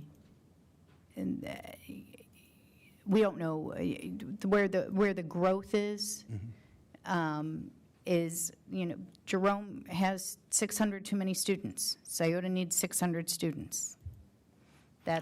So I guess where I'm going with that is, are we quantifying solely on high school students, or potentially with the way, and I've brought this up, I guess 2 meetings ago, and it's been a popular talking point that I've been mentioning, the feeder patterns. Are we considering what that does in feeder patterns and how it inevitably affects middle school students? And I don't think elementary school students, but let's just say if there's a Yeah, so we have that no middle school will be split more than twice. Yeah, I'm talking about the number, though, in terms of the number of students. Because we're talking about minimizing the impact of movement. Are we just talking about high school? Or in that scenario, do we end, I guess we're telling the map maker that we could minimize impact, and there's only, let's call it out for what it is. There's only one way to minimize impact without the domino effect. You pull from the north. By pulling from the north, my question is, we only move XYZ number of kids, but at the high school level, but it ends up leading to changes in feeder patterns at the middle school level, hopefully not the elementary school level. And so as we do an analysis of how many students that we are moving, and we're handing this off to the map maker, how are we defining that? How do we want to define it? I mean, that's the question. I would say it's cumulative. For me, it would be cumulative, but I don't know. That's why I was asking if there was intent as you guys put this in a specific way. When you say cumulative, you mean when you're Middle saying? school and high school versus just looking at it as high school to high school. I mean, as I was working on this, I was looking at this as high school. Okay. But obviously, everything is open to conversation. Quick question, sorry, that just reminded me. So are we looking at balancing the enrollment immediately for the 2027-2028 school year, or is it a longer-term project that is over time? It will be over time. We can't do it immediately unless we moved 600 freshmen.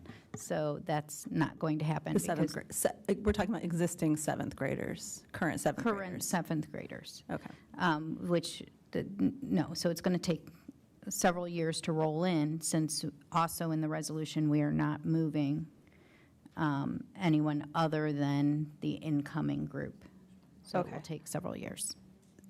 So into, say, 2030 we'll get to that number to balance the enrollment? Correct. Based on the future projections? Correct. Okay. Sorry, go ahead. No, go ahead. And we actually talk about that in D, because we understand that that is not the most efficient way to do it, but that is what the community overwhelmingly agrees to. So even though it would be more efficient, obviously, for us to move everyone all at once, that is not what our community wants. And it said for I think we said 5 to 8 years. I know that originally we had mentioned the 10 years. Is that a change to just focus on the 5 to 8? Was that specific time frame? I believe the RFP says 5 to 10, but Dr. Marshausen, what do you think? I'll look to see exactly what it says. Okay. We can change that to 10 years. Okay, yeah, I just remember we had talked about it. I think the discussion that we had, and mind you, it was a brief discussion about that, was that when you go out beyond 8 years, projections get kind of wonky. So that's a really technical term. So that's why we said 8 years, because it's a little more stable, but we can absolutely go out to 10 years. And the data, I would say, I mean, this is going to be the same question I'm going to ask probably for each one of these points, but the data to support this A specifically, I know in the RFP it mentioned enrollment projections, housing, capacity, those type of things, that the data analysis that we're going to provide to the GIS firm, is that comprehensive for John, just this point, or are we going to? Dr. Marshausen, would you like to take that, since you know more about the GIS firm at this point? Because we haven't approved the RFP yet, because that's... Well, the RFP's been issued. We had 2 professional GIS firms submit proposals to us, very different in price, and I'll talk about those more in my report. One of the firms that has submitted a proposal is the firm that does our housing studies and our enrollment projections. So they already have that detailed data that would allow them to make those determinations. So yes, there would be detailed growth projections, housing projections, where we anticipate graying out, where we anticipate growth to come from. That would all be up to the GIS firm to use and to provide the data that it is using to us as support for the recommendations that it's making. And it does say 5 to 10 years in the RFP. So that's the period of time that they would be looking at. Okay. So their proposals would be for the next 5 to 10 years in terms of analyzing potential growth and future growth. Then do we want to make the resolution match the RFP and put 5 to 10 years? I think it's an easy Yes. change. Yeah, Okay. I think it's an easy change.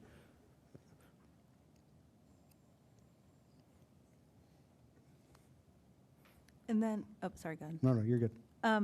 You had mentioned, I believe in the resolution, even before the criteria is listed, it mentions the 3 surveys under the whereas piece. Is that something that's going to be provided to the GIS firm, or is that just what we use to come up with the recommend? It's separate. That's what we used. Okay. As we talk about that timetable, how are we looking at middle school 6 within this equation? And maybe that's a John question, and that gets, again, back to the feeder pattern side of this. I don't believe middle school 6 is part of this equation at this point in terms of the direction we've provided to the map-making firm. Okay.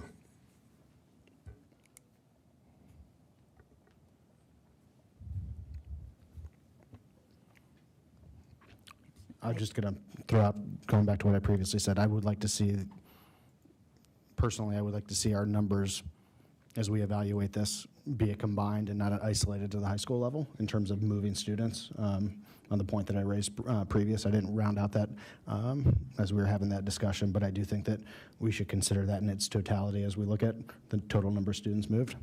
So totality of middle school and high school? Yeah, as we talk about number of students moved, I think we should not be doing that in isolation and lack of recognition of moving middle school students.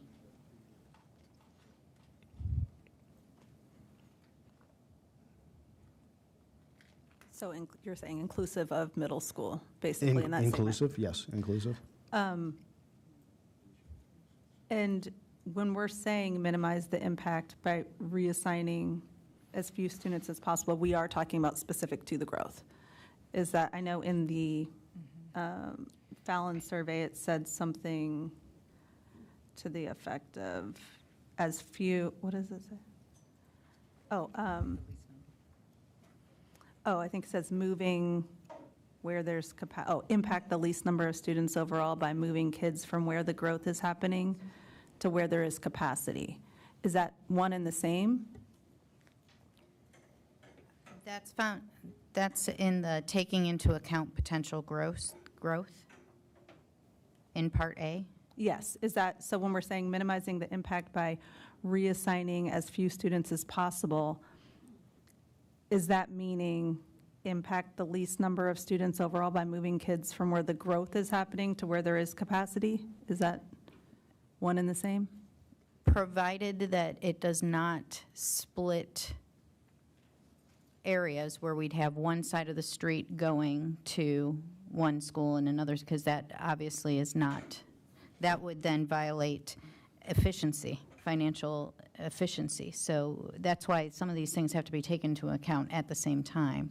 So yes, they're going to be looking at the growth areas and how those could possibly be chunked, but we're not saying this piece of land has nobody on it, so that's definitely going, whereas right across the street they stay. Does that make sense? Because that just isn't really feasible for a school district. We'd be running 2 buses to the same spot. So we're looking more in totality, is it looking at the planning blocks then? The planning blocks were done by Cropper. So we're not looking at any of those. So just more keeping streets together for proximity-wise? Yes, however, the determination is from the map maker of that. But if we see a map where they're taking little pockets and moving just little pockets, obviously that isn't good for the district. Well, I mean, if we haven't put anything in here that says not to separate streets, or how would they? I think that it's fairly, I wouldn't think they would do that. That's fairly common sense to not do that. Well, I think I mean, if you want to put some, I mean, what language would you like to put in there so to make sure that that doesn't happen? That's up to you. Maybe even in the feeder pattern piece, if we're going to identify what neighborhood means, how do we keep a street together or something like that? I don't know at what point it breaks, because I guess my thing is, if we're waiting until the end and then there's a map that gets presented and we're not having that dialogue in between, that takes us to the end of June. And if we see something, what we're assuming is going to be captured and is not, we're kind of in a bind. I think that's the kind of thing that people tend to catch. Like, you don't want to have islands. Even if we had put that in there, that's something you would still need to check for, that you're not isolating one particular street or house or something like that. I think they know that's a check. And you can correct me if I'm wrong, Dr. Marshausen, but that is something that we've had as criteria before and still know to check that. Yes, I don't know any map-making firm that would purposefully separate and create islands and break streets, especially when we're looking at our middle school attendance boundaries that are already based in large part on our elementary attendance boundaries, that if they're going to make changes to those middle school boundaries, it will only be to meet the criteria that the board directs, that no middle school should be split into no more than 2 high schools. So Tara, is the intent of your question undeveloped land? I just want to make sure I understand it. Right. So it's undeveloped land, and then what could potentially take place as a result of it, and then what's thereafter around it? Okay. Right, Yeah. exactly. Because if they look to where it's the new area, and then we're saying we don't want to split, at what point, like how deep do you go, and then when do you stop, and what does that direction look like? And maybe I would assume that the map maker might know that, but I would think that could potentially create issues with maybe feeder patterns and things to that. Am I missing something about undeveloped land? No, we haven't. We're not saying that. I'm just saying, like, if we're thinking about the new growth area, like where there's growth. Because I think we were saying minimizing the impact by reassigning as few students as possible. And that was also impact the least number of students overall by moving kids from where the growth is happening. There's only a couple places that I know right now where there's growth happening.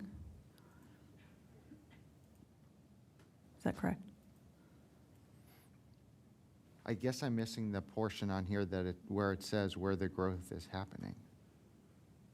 Oh, I was saying, I think, Amy, that's what I was trying to figure out. So is that one and the same, minimizing the impact by reassigning as few students as possible?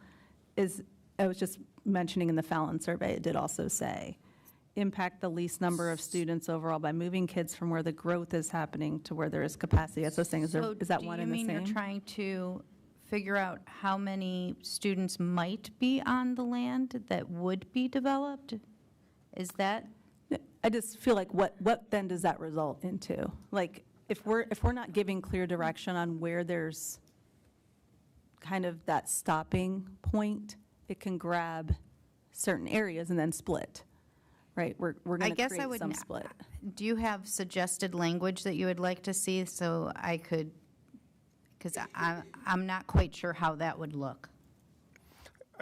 I'm going to try and jump in. Are you essentially trying to get to the point of where there's undeveloped contiguous land that the district consider assigning that to Scioto for the future as a part of whatever plan we end up or whatever map we end up coming up with here? Is that right? I would assume that would be possibly a solution that a map maker might come up with. I don't know if that's something as a board that we would present necessarily, but I'm thinking if we're directing them to say minimizing the impact by reassigning as few students as possible, what does that mean? Well, we have to move the same number of students. So we still have Jerome overcrowded with real students, that not based on houses that haven't been built yet. So yes, it will grow. Yes, the map maker has to look at where that growth is, but we're not going to move empty lots that don't have students because we still need to move that number of students to Scioto. I think that answers your question.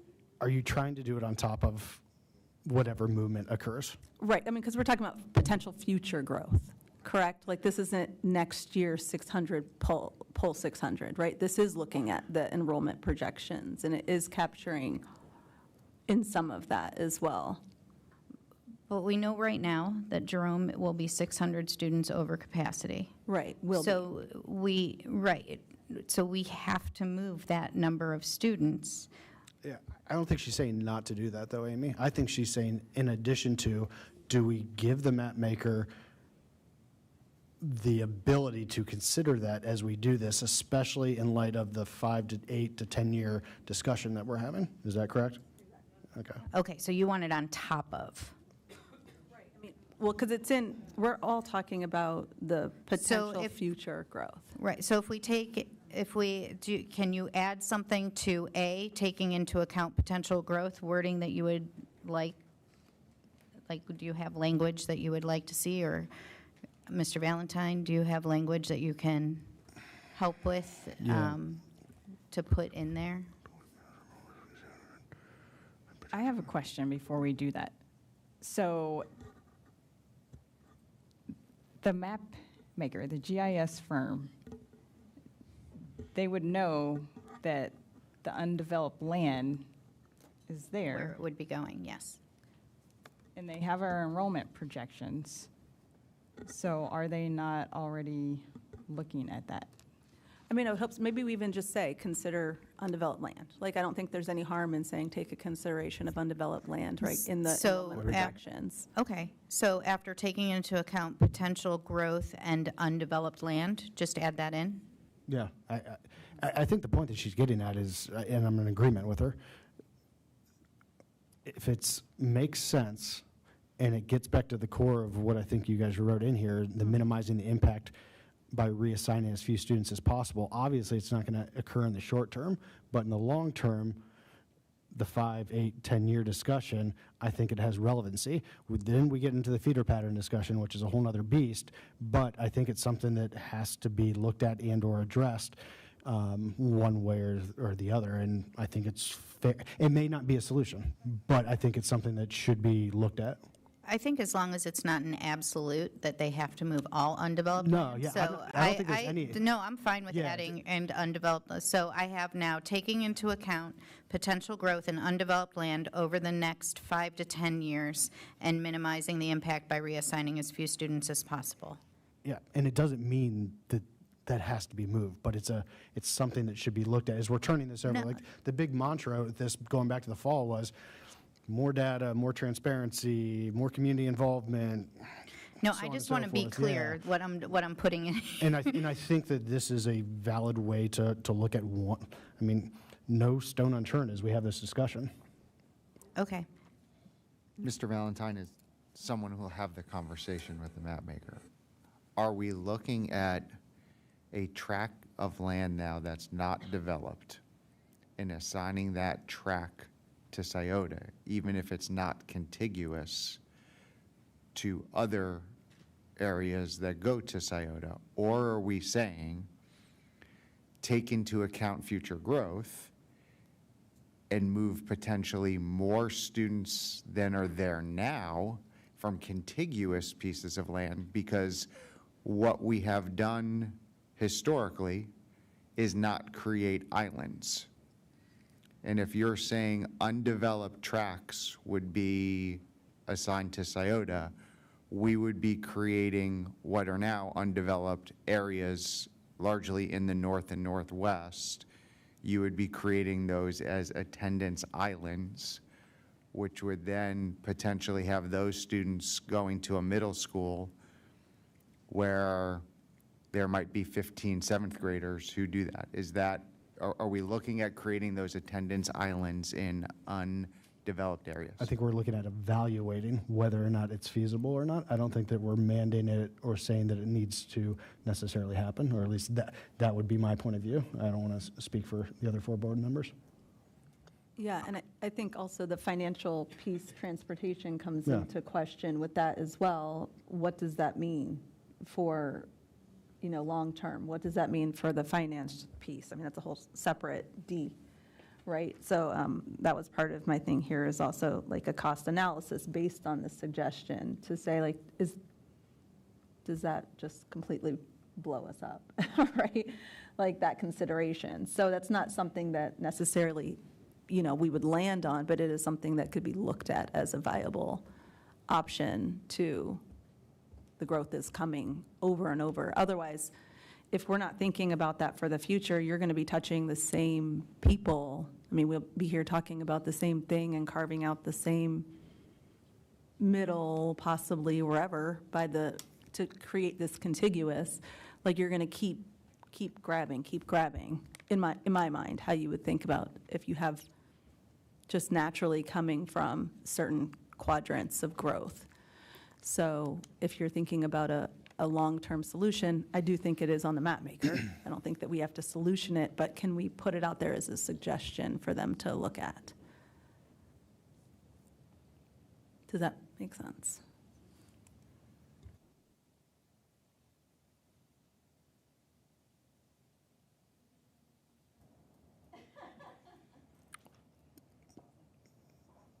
I guess Amy, when you're done writing, I would ask my next question as it relates to item A, if you're good. Yeah, go ahead. So by putting an elevated priority or criteria, elevated criteria around minimizing the impact by reassigning as few students as possible, are we saying that we're willing to move students from the north that are currently at Jerome, but not move students who are currently at Kaufman in the Sawmill corridor who share a boundary with Scioto students? As from my understanding, from how we wrote it, yes, because that would then create that waterfall effect, and we would have to move some students into Kaufman. So that is by moving. So I guess my question is, again, going back to bringing in this map maker, are we tying somebody's hands before they're able to come to us with and see the full scale of their options in front of them as they create a map? My approach to, and like I said, I can't speak for Amy or anyone else, but my approach to writing this was to get the community feedback and put it in here as long as it was in alignment with the policy and not try to make a map. But see what the map makers come up with. What's their solution?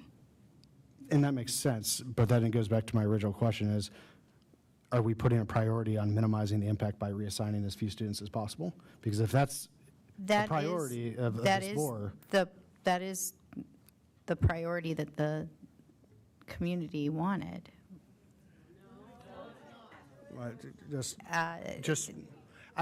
So it's one of the priorities that the community asked for.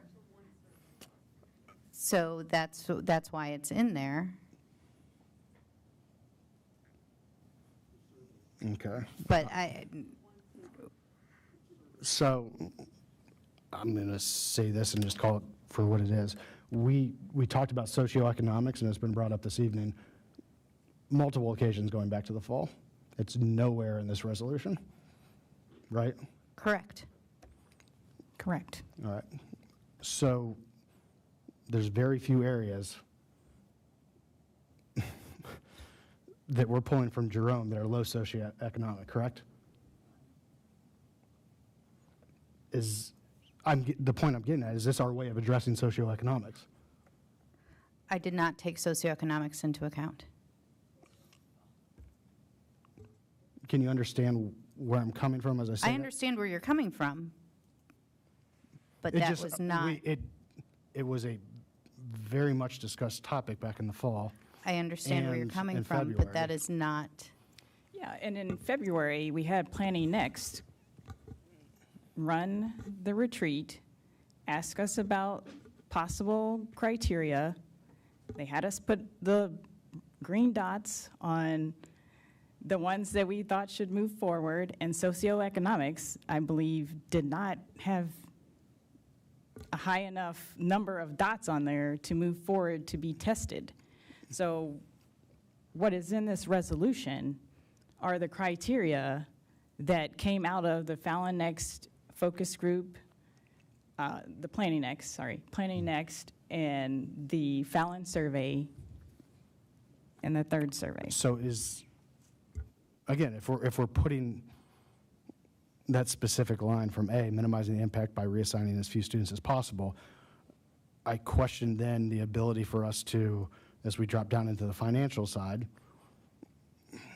from a busing standpoint, for instance, when we already are tracking in that area up to a boundary, are we giving the map maker the full ability to come back to us with an unbiased map that they think is in the best interest of the community? So what would you like to change? Well, my question comes back to what we inevitably get to with this, and that is the weighting of the criteria and how that comes into play. If the majority of this board feels like minimizing the impact is an overriding criteria that over some of these other things, then that's the majority of the board, and we obviously have the resolution to vote on. But I feel like we are potentially moving forward and saying something in a different way than it is intended. What do you want to reword? What is it? What I would like to see is the ability for the map maker to take a look and be able to see the map, use proximity, not necessarily moving the least number of students. You shouldn't be forced into one or the other. Please, just wait a we second, need to hear each other. You shouldn't be forced into one of the. I think that we can look at both as this decision is made. But like, if there's areas of the district that are currently Kaufman that could be Scioto, and it makes sense from a transportation to a financial standpoint to a proximity standpoint, then it should be on the table for discussion at least. And we're removing, in my opinion, in our current form, we're removing it from the discussion for the map maker. So what would you like to see worded? I would like to see that we are not solely, as we go through the weighting of the criteria, that could solve the discussion in its entirety, but I would like to see that minimizing the impact by reassigning as few students as possible is not such an overriding criteria that it eliminates the possibility of the map maker to make a unbiased, objective recommendation to us.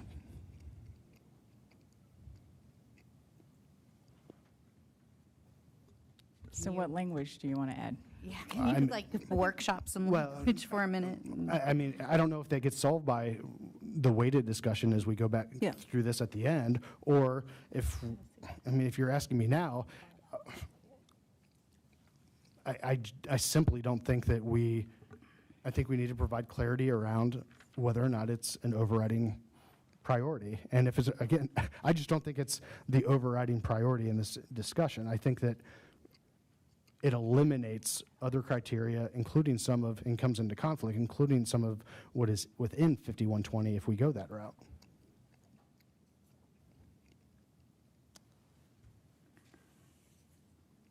So if you're asking me, Chris, you're giving me a problem and you have no solution. My solution is at the end of this discussion, as we wait stuff out, we can collectively have that as a group. Okay. But in the interim, I'm going on record saying is I don't think that it is the best route for us to personally to move forward with that, because I think it eliminates the possibility of the map maker to provide the objective recommendation. I think that there's a couple things that can be fixed. So not sure if you're aware, but I know Dr. Marshausen has told us that Shawnee Hills actually goes to their furthest school right now. So I think that what you're saying is correct. We can be making some adjustments to that. Mm-hmm. I don't like the implication that you are saying that we took socioeconomic into account, because we did not, and that was not something that the board wanted us to do, and we did not. That is not something the community wanted us to do, and we did not. So I do take a little bit of issue, and I don't know if Tiffany does, but I do take issue with that.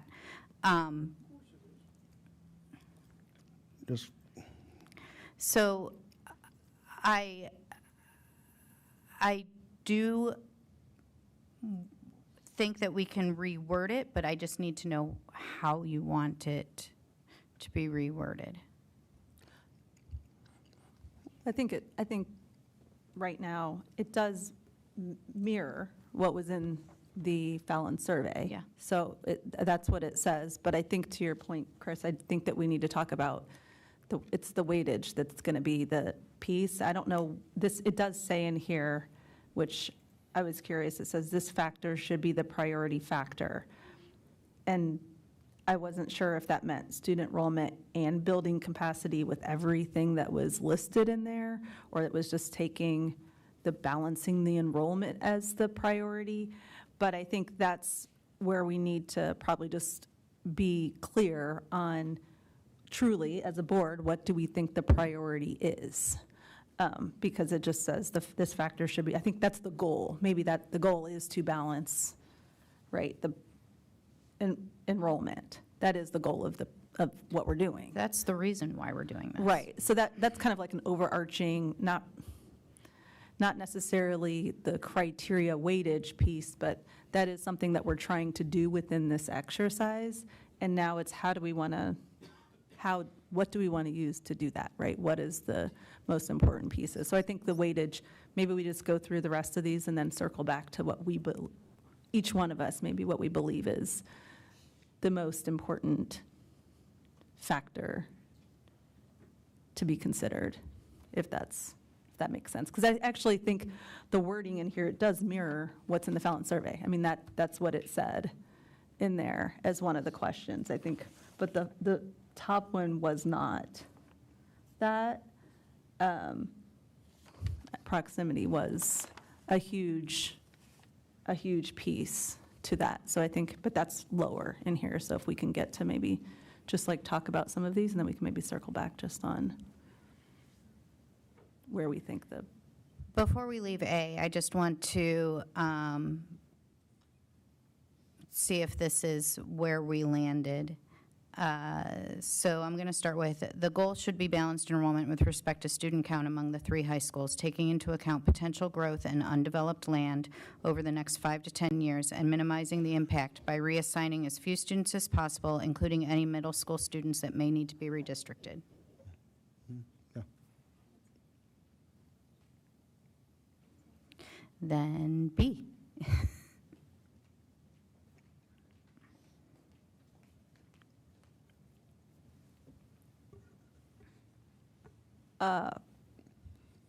So really quickly for B, it says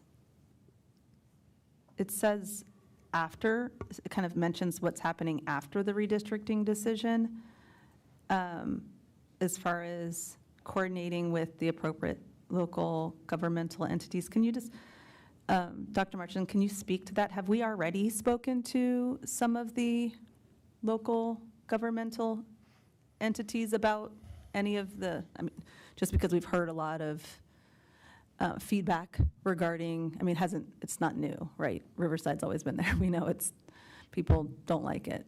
That's not new. But have you spoken to anyone at the local level to even talk through some of the things that we are hearing already? No, this is the board's resolution, and the board would direct me to do this. So I have not spoken. This is your resolution. Oh, okay, and just so that to be was your clear, suggestion? it doesn't say not to evaluate the proposed attendance areas. It's saying to evaluate the attendance areas, traffic patterns, and the availability of safe and practical routes for students and families, and asking the superintendent to coordinate with different entities. So it's not that the district isn't looking at safety, it's that we're asking the superintendent to actually work on making things safer. Oh, yeah. No, I didn't doubt that piece. I was just wondering, I didn't know if there was something already in mind with when that was added in. I didn't know if there was already conversations happening or just where that kind of. Not until we direct them to do so. Okay, okay. So that was just something that you all thought would, after whatever the decision ends up being, to just speak to some Mrs. Seward, to the point of this resolution, I have not engaged. We do engage throughout the year on other places with our city partners. Our students have left. One of the things the Student Advisory Committee was greatly concerned about last year was the time on the left-hand turn lane coming from Kaufman High School to get to Emerald. It was like 4 cars, and at certain times of the year. We worked with the city of Dublin. They went and met with Jeff and some of the city folks, and we got that lengthened during the school day. Beginning on March 14th on Avery Muirfield, there's a new traffic light and pattern that uses advanced safety techniques that will be right outside of Scottish. So we are working on safety plans continuously with our city officials. I have not engaged in specific conversations that may arise from the direction that the board gives regarding redistricting at this time. Okay, but I was just curious about the history of that. That's helpful, thank you. Yeah. So what's actually going to be used as we do this with B, or as we hand this over to John and the map maker? Yeah, is there data? This is, I guess that was. Sorry. The map maker would use traffic data to determine this. And as we as a board have seen, traffic data is quite complex, as we have gotten reports from several different community members about traffic data, which I find rather interesting to look through. So I was kind of nerding out a little bit on it. But I think that is something that they'll obviously take into account. And then beyond that, if they say this might be something that we need to look at, it may be adding in a turn lane or something along those lines. They can help us also determine how to direct Dr. Marshausen in that direction. Are we going to list what is provided in B, or is that going to be like an addendum to the RFP? Because I know in the RFP we have specific to A, what we're going to provide. Is that an addendum that will then encompass all of these data points that fall under each one of these, on what we're going to include at least? Because it's not, I guess from a data standpoint, if we're doing traffic studies from ODOT or had our own traffic studies that we did, is that going to be listed under B, or is that going to be added to the RFP as? Both of the proposals presented to us include walkability, drivability, and bikeability. So they both list those things in the criteria that they will be looking at. The firms we're using aren't new at this. You have a copy of the proposals that were sent, and it'll be posted after this meeting for the public to see. You will see the dozens of school districts that these firms have worked with, and the supporting documents and recommendations that they have from those firms. So we're not just having someone who knows how to make a map do this. We're using firms who do this as their core competency. So they will, of course, take those things into account. Okay. I just wanted to see if it was listed, if they were providing that information, or is that something they were looking for us to provide? Okay.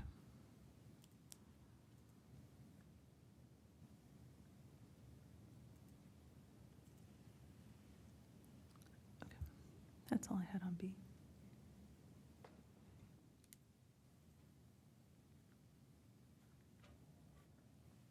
So B, no changes?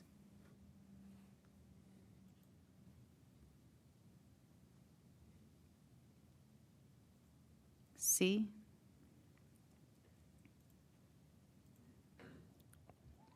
The mileage versus drive time debate. I'm going to have to rely on Mrs. De Silva and Dr. Marshausen, because we did talk about this, and Mrs. Martin helped us with that piece, and she did it based on what the surveys said and trying to combine both surveys.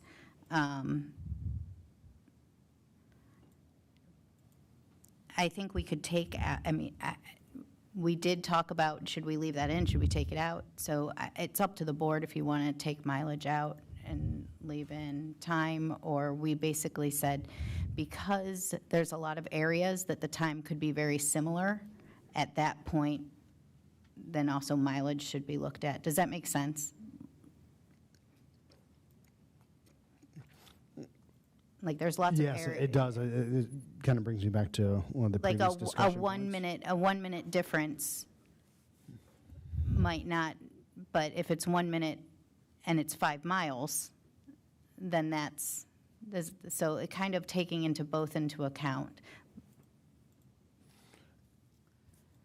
So taking both into account, mileage and drive time, is that what you were just saying? Yeah, because drive time, I mean, if you're looking at, like I said, there's lots of places that would be a similar drive time. Mhm. So then we might want to look at mileage to kind of break that down a little bit more. So both would be looked Yes. at within this Yes. discussion? I think Yes.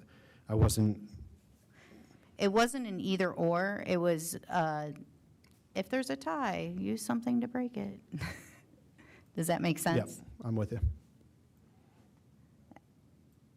Mrs. De Silva, do you remember that discussion differently? No, I think you covered it well.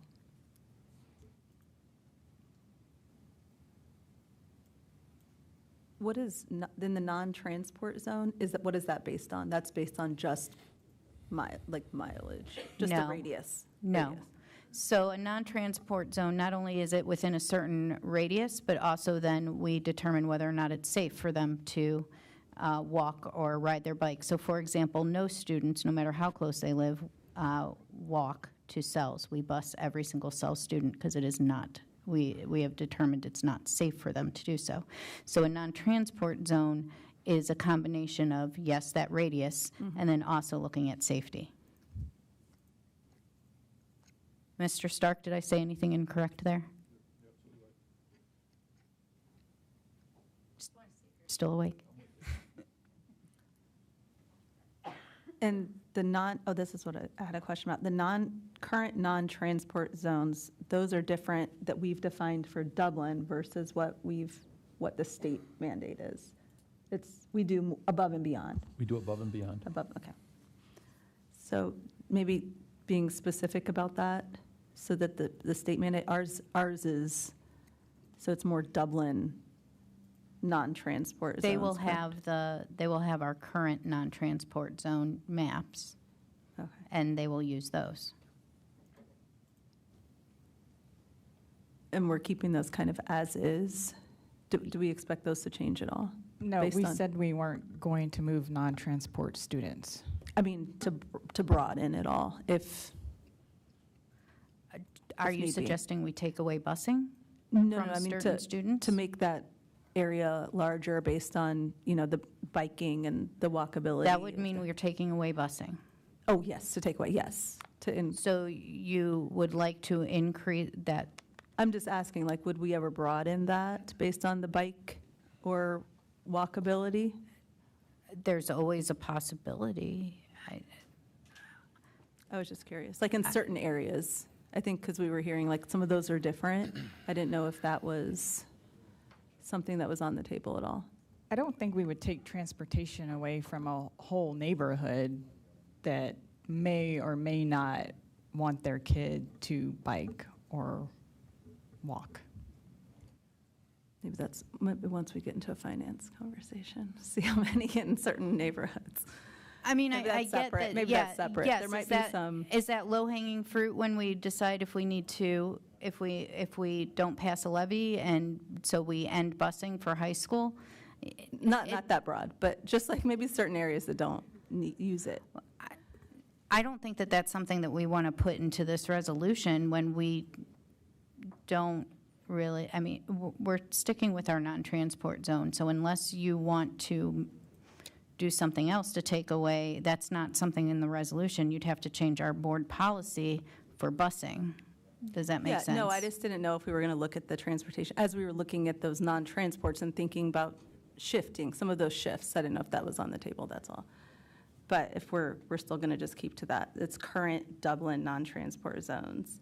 should not be moved. And I just think that also the travel time, when we're putting that, then it says where walking or biking may reasonably occur. I think that's pretty, I'm not sure, that's kind of vague.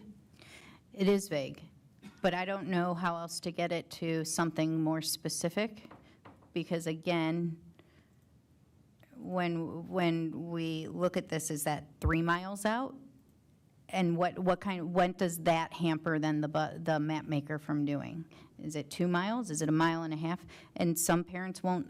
We get, you know this, we get emails from parents that are in non-transport zones that say that it's too far for their children to walk when we are using beyond state. So it's difficult to quantify, and we're kind of asking the map maker to quantify it for us. Okay, I think specifically for that, if we maybe have data to provide on that, I don't know if, unless they have it specific to Dublin, I think some of that is very unique to Dublin when it comes to some of that walking and biking. Is that something like the paths and things that we're going to provide? Dr. Marshallson, you mentioned that the proposals list that bikeability and walkability, correct? Yes. We can also provide the study we did in September that did everything from bikeability to lighted paths to bike paths to the slope of the paths when it came to uphill and downhill. We can share that with the map maker, since the district did pay over $20,000 to have that study done in the fall. Thank you. That'd be good. Thank you. That's all I need.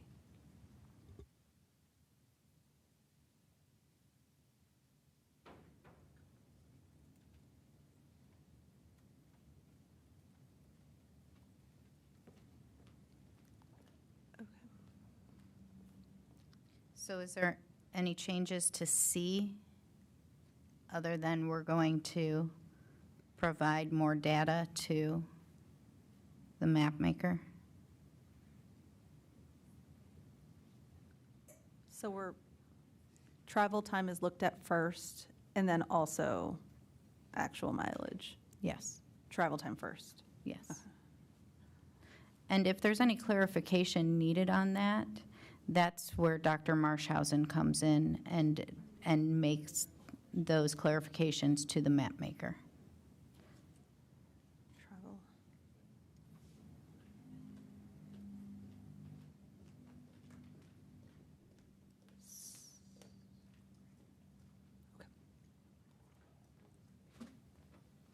D.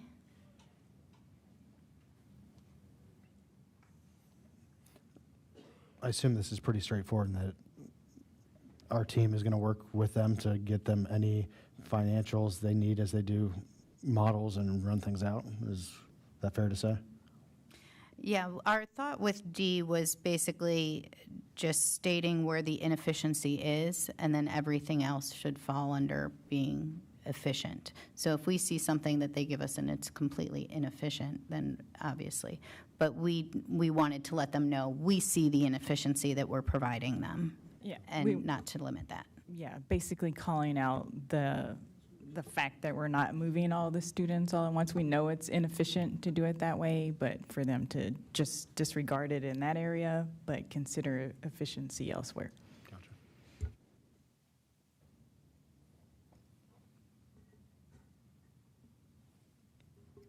So are we good with D?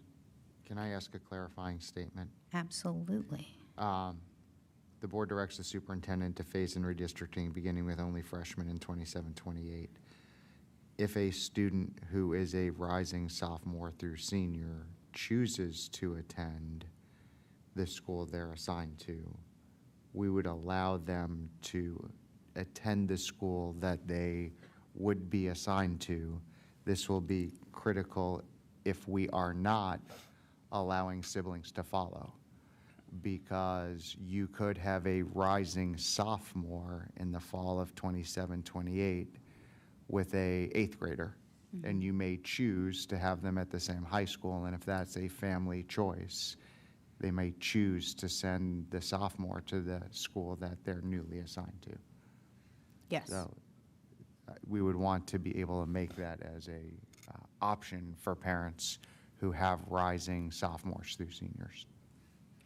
Yes, would you like to add that in? I think as long as it's understood, we're in a public meeting, if we have to go back and watch it again, as long as everybody's nodding their heads. There's also the opportunity when it comes for interscholastic athletics that once a student establishes eligibility, that's the school they have to stay at. But if we redistrict them, that student would be eligible at their new school. So if you had a student whose home was redistricted and they're a rising junior, and for whatever reason they believe their new school gives them a better opportunity, or they choose to attend that for whatever reason their family chooses to make that decision, they would be eligible at the school that their home was reassigned to, and that gives families those options in the future.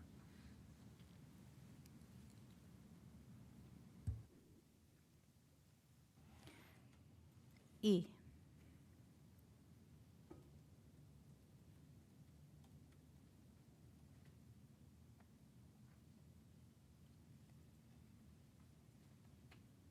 I don't have anything. Nothing? I think it's straightforward. It's what It's we should be good. doing. We're good with that one? Okay.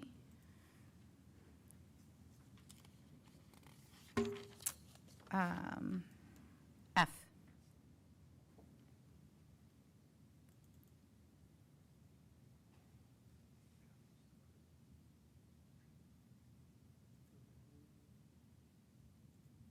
Everybody's good with F?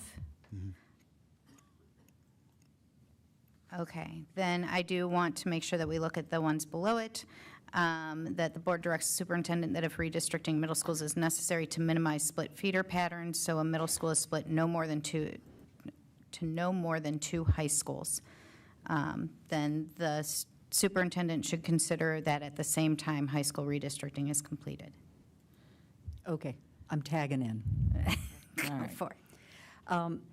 So I know that this is important, and I know this is important for my own neighborhood, as they've had conversations with me. I think, while I don't want to put physical numbers in, I think possibly the phrase approximately and the split should be equitable in some fashion, whether, I'll give you numbers, pretend we're bowling, 60-40 split, 70-30 split, or something, but I think a 10-90 split is problematic, and I know this only from the neighborhood in which I live. So if it's possible, we could have that, talk about it not being split, obviously, in more than two ways, but with an approximate or an equitable. I think what we had talked about during the last meeting was possibly saying keeping it as equal, keeping the splits as equal as possible. Yeah. But over time, that I know, number's it's gonna- hard. Yeah, we can Right. start out with that, but having been here for however long I've been doing In this. 10 it's- years Yeah. is one part, yeah, I get that. I think that was that was what Mrs. Martin had said as she was helping us with this. But I mean, if the board wants to put in there, but keep the splits as equitable as possible. So a middle school split is school is split to no more than two high schools. Minimize the split feeder pattern, so a middle school is split to no more than two high schools, keeping the split as equitable as possible. Do you want percentages? I mean, the problem with percentages, yeah, problematic. like Mr. Valentine You have said, to go with as equitable as possible. Yeah. I don't think you can put a number to this. I think it's impractical. I think that you're holding your feet to the fire and something that you don't need to be when the numbers don't line up that way. I think the intent has to be there on our part or by the map maker's part.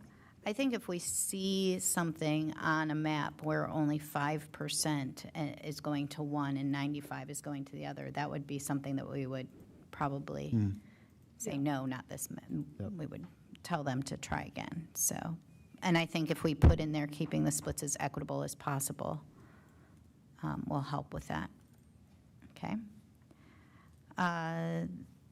Anything else for that? Are we not thinking about elementary then at all in this? Is that separate? Like maybe after this is done and then you look and say, is there some, because we do have some elementaries that are possibly underutilized, like that maybe you would move those after, but it's separate from the redistricting project? I don't think our concern is elementaries that are underutilized. I think our concern is we have modulars that we're already using at DEP. Mhm. And I know there have been conversations tonight about elementaries that are underutilized. They will not be underutilized for much longer, and the students will be coming down from the north to fill those elementaries. Because as we look at what the inevitable bump will be from DEP to Glacier, Deer Run will end up at some point, Deer Run kids will end up at some point at Wyandotte, because we just have to keep bumping down from the north. So we're not going to be bumping west to east or east to west. It's going to be from north to south. So I don't think now is the time to look at where that growth and those changes that will have to be, but we will have to redistrict elementary schools in the north and northwestern part of our district at some point in the near future. Okay.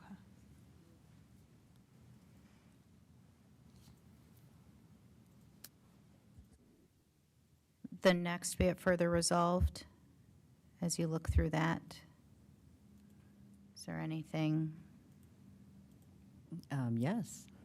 Tagging in again. Alrighty.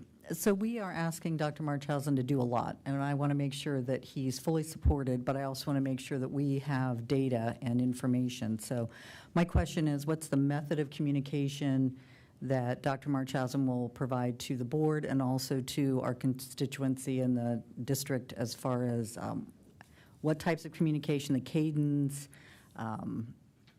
what's basically the communication plan?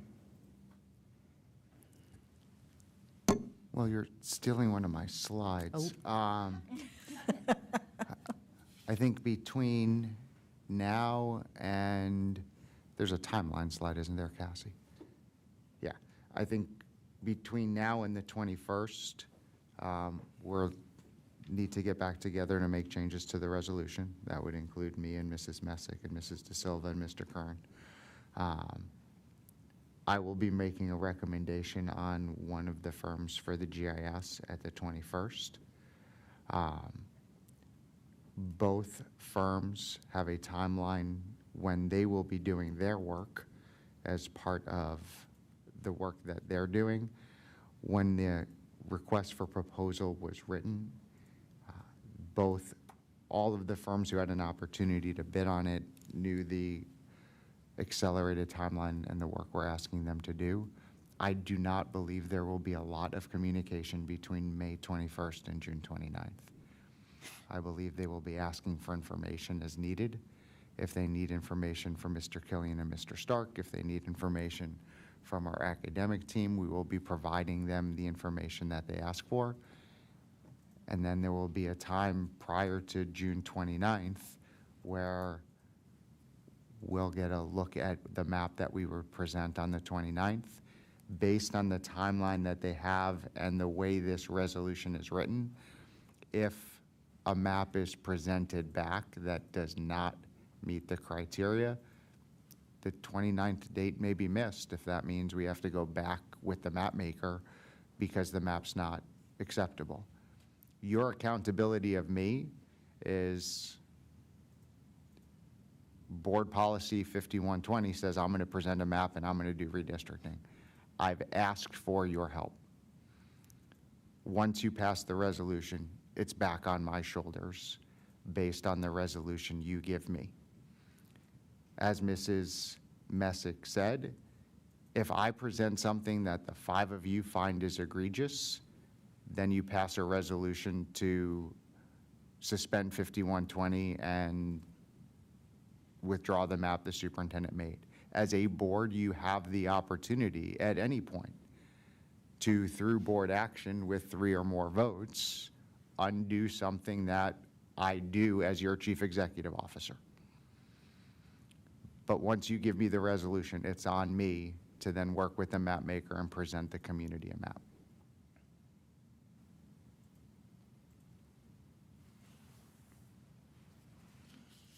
As far as the edits and changes that we're talking through, who's going to be taking point on that? Is that going to be Julie? Well, and I'm just talking out loud here right now. We were scheduled to have individual meetings this week with Mr. Kern. I think probably be best to postpone those individual meetings to find a time when Mrs. Messick and Mrs. De Silva and Mr. Kern and I can get together to go through the changes that you've all made today and the suggestions you've made. Mrs. Messick's been taking copious notes, as Mrs. De Silva always takes copious notes. So I believe we will be able to capture what this conversation had in advance of preparing a resolution for a final decision. But I think that's probably our next step, is the leadership team getting back together and going through these conversations. And Mrs. Messick is taking a lead in this, as she has it until this point, in my eyes.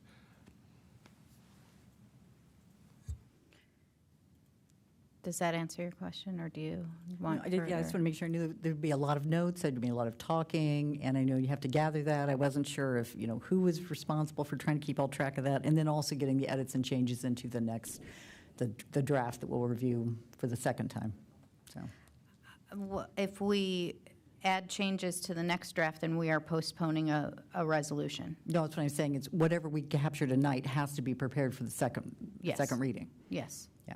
And I just want to do a call out to Cassie and Dr. Marchhausen too. I really appreciate the roles and responsibilities as a project manager. That's it's a key part of what I do, and I think it's really helpful to have that on the website, and I think to continue to make that evergreen so the community feels that they have information available to them, and we're being as transparent as we possibly can be in the light of all the things we're looking at. So thank you for doing that and having that out there.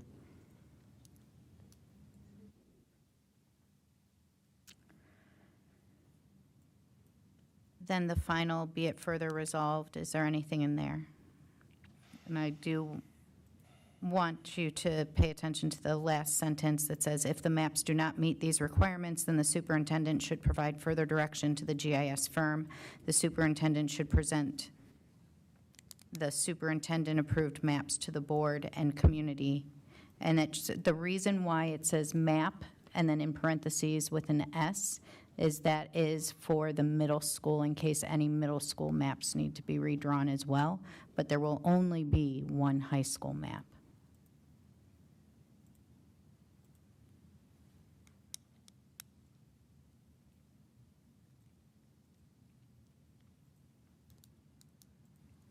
We good with that? Yes. All right, then let's go back to the weighting of these criteria. Am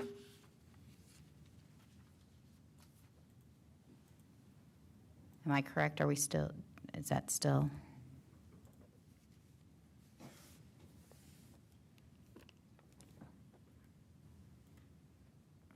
And we need to be careful if we are doing this weighting that we are not doing it with maps in our head of what we're trying to draw.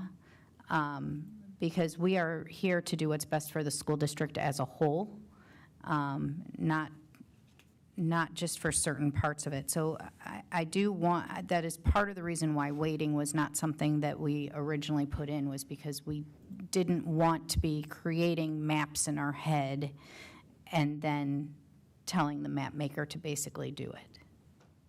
Well, do we believe that the map maker would give us, from their experience, how these should be weighted?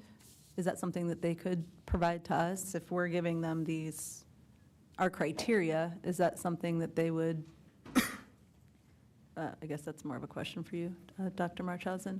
In your experience, would it make sense for us to say how we would like this weighted versus a map maker saying, we've done this before and this is how we've done this, worked with other school districts, and here's usually, ours is kind of unique, but. Our commitment to the community when we restarted this was for the board to engage, for for the board to do the survey work and for the board to provide direction to me and the map maker. I do think that if the board is going to be true to the commitment and transparency to the community, you probably need to give me some weighted criteria, because what created the uncertainty in the last process was 8 criteria that we crosswalked to the 5 policy objectives in 5120, and the criteria was evenly weighted, which allowed there to be ambiguity and frustration by some members in the community. So I do think from the superintendent's perspective, you prioritizing the criteria is important, because without prioritization of said criteria, it leaves it up to the map maker to decide what's most important. And we just went through an arduous and painstaking process to gather community feedback so the board could prioritize what was in this resolution. All right, I'm good with that. And to be clear, in my mind, if I was explaining to a map maker what's on here right now, minimizing the impact, if we're looking at high school, and we've talked about this, Jerome students directly to Scioto without dominoing students. Now, to Mr. Valentine's point earlier, in order to achieve that, it's going to mean redistricting. I don't know the number of middle school students, but I'm imagining 100 or more middle school students that will need to be redistricted if the middle school feeder patterns are as close to 50-50 as you get them. Looking at a map of middle school feeder patterns, in order to achieve that with new high school attendance zones, there are going to be changes. So I think the clarification that Mr. Valentine had brought up earlier then is a total number of students.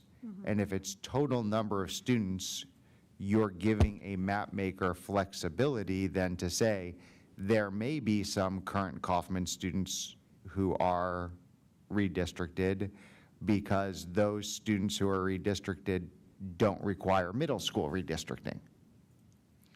So if you're looking at the total number of students, which is what and future students, because really for high school, we're not talking current, we're talking future students.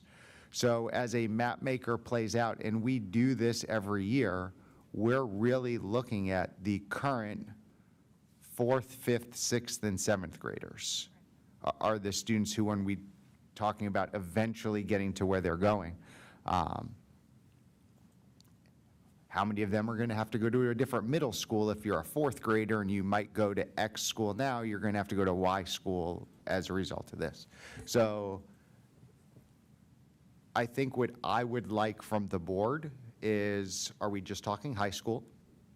Are we talking total number of high school and middle school, which does provide the map maker with more flexibility. A little bit more flexibility if that's the desire that you want. But that piece A, how it reads to me as your representative to talk with the map maker, as that reads now, that entire sentence is the priority, because it says the priority factor should be boom. And that's all part of the same sentence. Does anybody want me to reread what I have now for that sentence? Yeah. Okay. The goal should be balanced enrollment with respect to student count among the 3 high schools, taking into account potential growth and undeveloped land over the next 5 to 10 years, and minimizing the impact by reassigning as few students as possible, including any middle school students that may need to be redistricted. And I would really let Julie fix that language, but the essence. I think I'm in agreement with everything that you just said.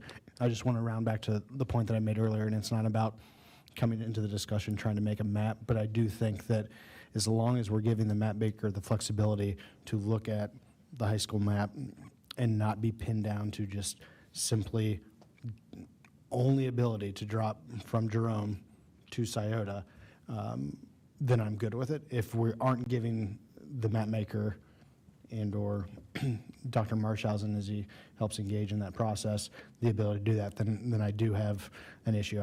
I think that we have this discussion about driving, bridges, so on and so forth. We have a section on the east side of the river that is going back over, and I think it's worth at least having that discussion as to whether or not it's more feasible financially, transportation, so on and so forth. Well, I don't think we'll be having that discussion, but I see what you're saying. Not us. Right, Not us, the map maker being able to look at that holistically. Exactly, the map maker. And does that meet the other criteria as well? Exactly. So yeah, it's that's, just as long as we're not pinned down to it only literally being from the north, I think that that's a fair ask for the map maker to be able to consider that as they're evaluating the factors and criteria. does that get to that point? Well- I think it does, but I want to make sure that. I think it does. I think the more important question is, Dr. Marshall, if one, how the five of us are on it, but then two, what Dr. Marshausen's takeaway or interpretation of the wording and or our discussion. My head's trying to process right now what I know from where numbers are, and every Kaufman kid that goes to Scioto means a Jerome kid goes to Kaufman, and what are those, that counts as two. But then having to redistrict a Grizel kid to Carr, and what does that look like? Because then somebody else, so. There's a lot of moving parts. I think that's why we hire professional firms and you don't have me drawing maps. Yeah. So I think part of this does come down to, there's a reason that we've requested proposals, that we're looking at firms to do this work, and us having this conversation about the priorities is something that didn't happen last time. And we're going to have members of the public who agree and disagree with the priorities that you set based on the outcome for them. And as I said, I believe in a meeting back in October, we know people are going to disagree, but we want them to know why the decisions were made by starting this again. So if there are people who disagree, but you could point back to, here are the priorities we set from the map maker, here are the criteria, and this is what the map maker chose to do, then I think that was the process that, and Mrs. Seward and Mrs. McLean weren't here, but that was the process that we committed to back in October, that this would be more clear and transparent and open. So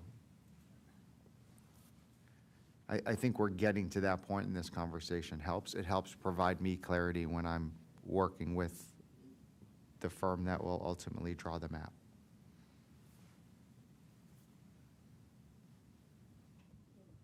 Is there anything else that has not been discussed that you'd like to see wording changes?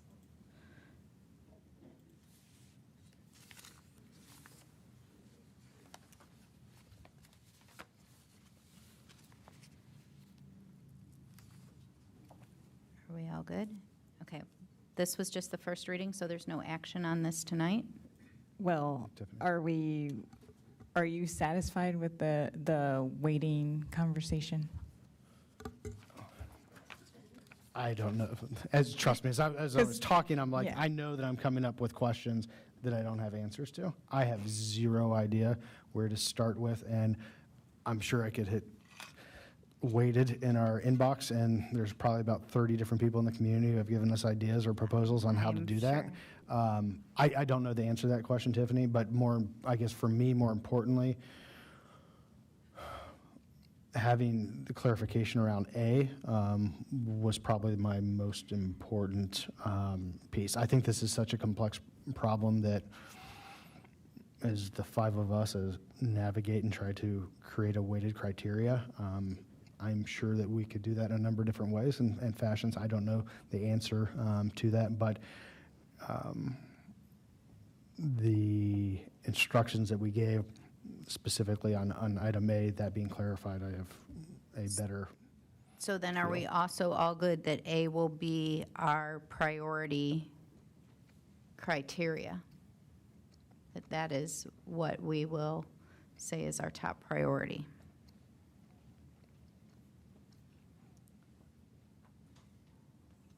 I agree.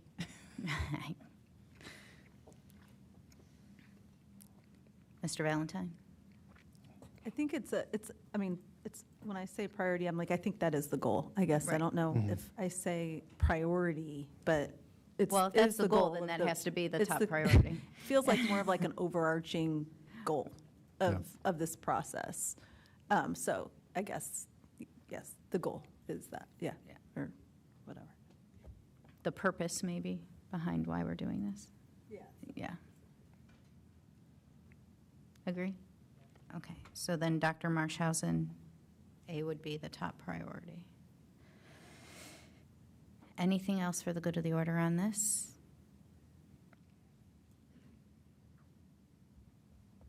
Okay, there's no action tonight. We will get with council and make these changes and present the final resolution then before the next board meeting. Dr. Marshausen, you are up. I think I've covered this one already, so we'll be ready for the 21st. I will have a recommendation based on the proposals that were submitted by two firms to do the GIS work. I don't think anyone will be surprised by the recommendation when you see the difference in cost. One is over $100,000 more than the other one. On Sunday, May 24th, it's one of our favorite days in the school district, as it's graduation day. We look forward to celebrating our seniors at the Shot. This year, Kaufman's first up in the batting order, 1:30, 4:30, and 7:30, as we will be able to graduate more than 1,200, probably approaching 1,300 seniors this year from our three high schools.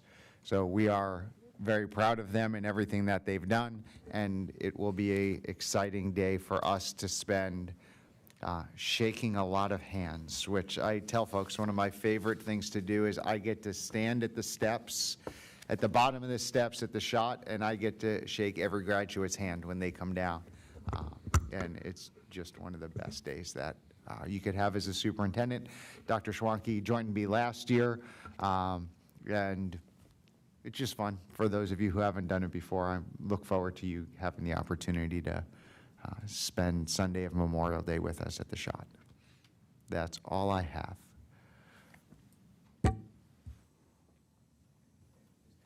Mr. Kern has left the building. No.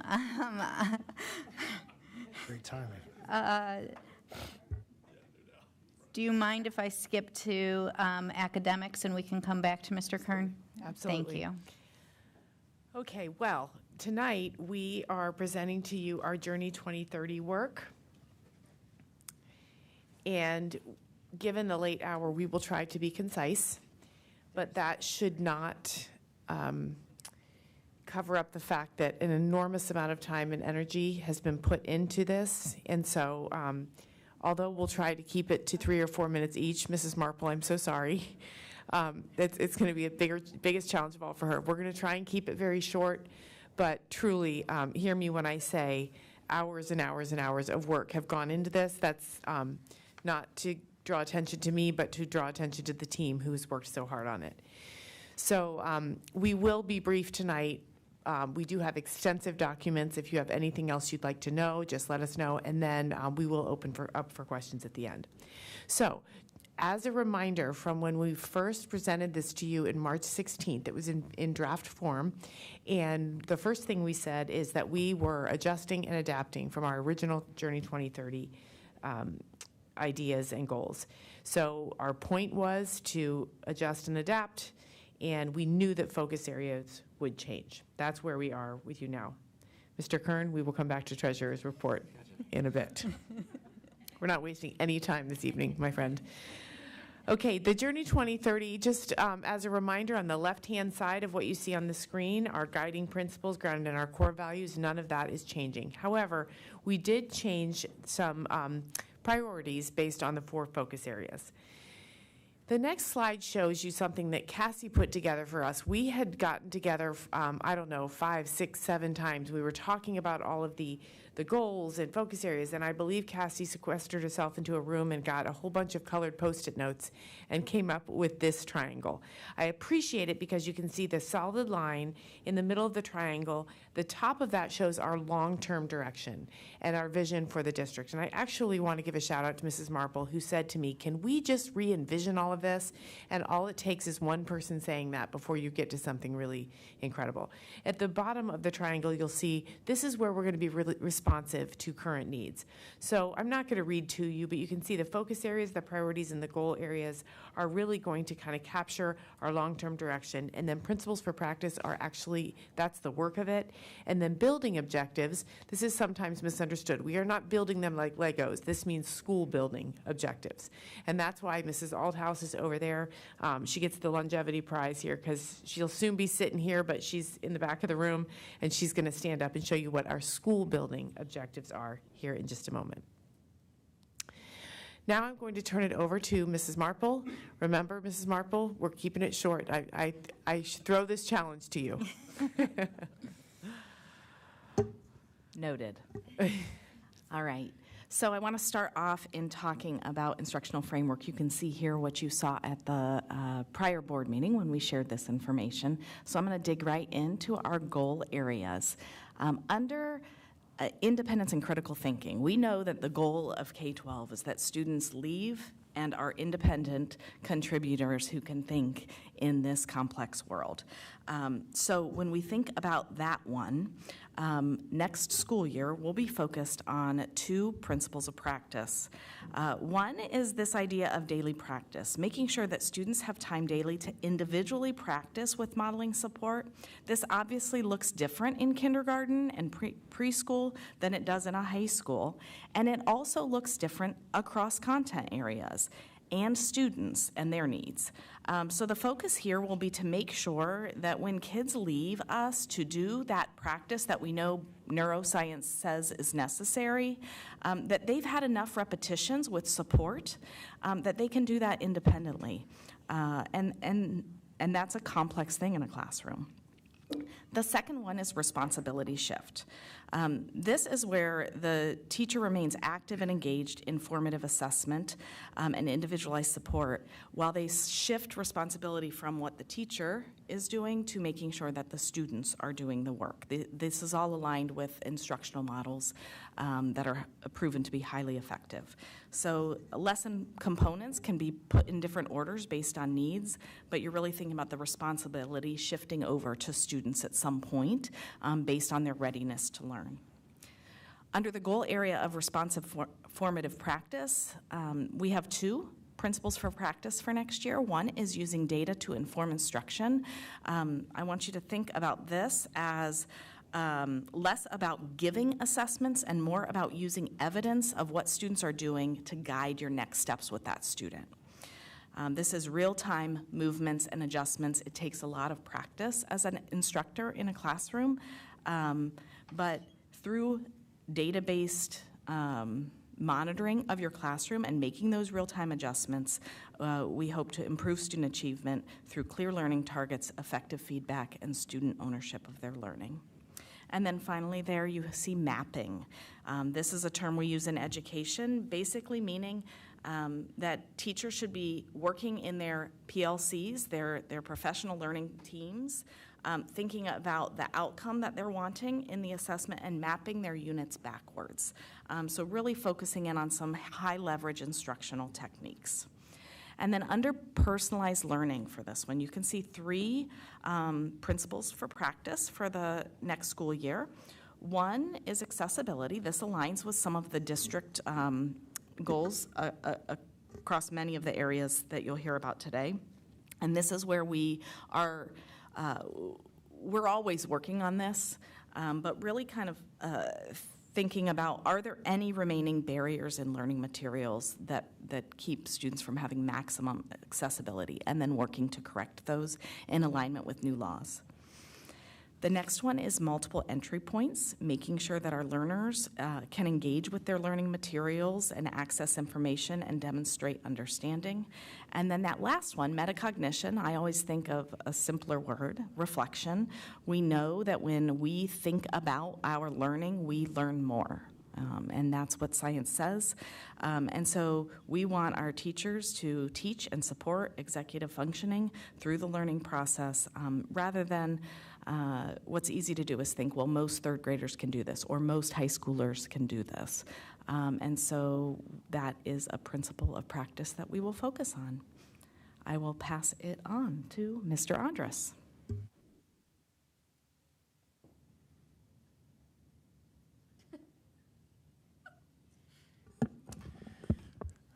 Thank you, Mrs. Marple. You only went over your 4 minutes by 7 seconds.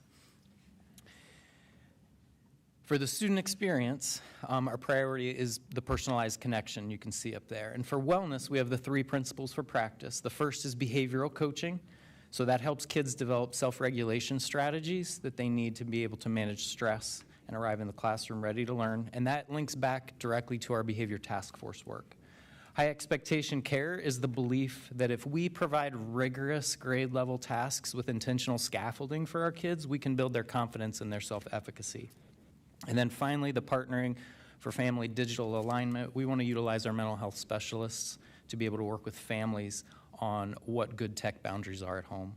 When we look at the student and teacher connection, high social standards and relationship building, it's all about the PBIS work that we do, creating respectful environments. And we want our teachers to prioritize one-on-one and small group check-ins to allow them to get to know about our kids and provide customized support. And then last, fostering peer-to-peer connection. We want every kid to feel like they belong here in Dublin City Schools. So we want to work with them on conflict resolution, explicitly teaching kids how to resolve disagreements, work in our culture playbook, and then we want to highlight the cross-grade mentorship, where older kids can work with younger ones to, again, work on patience, empathy, and a strong sense of community. And I will pass it back to Mrs. Marple for partnerships and networks.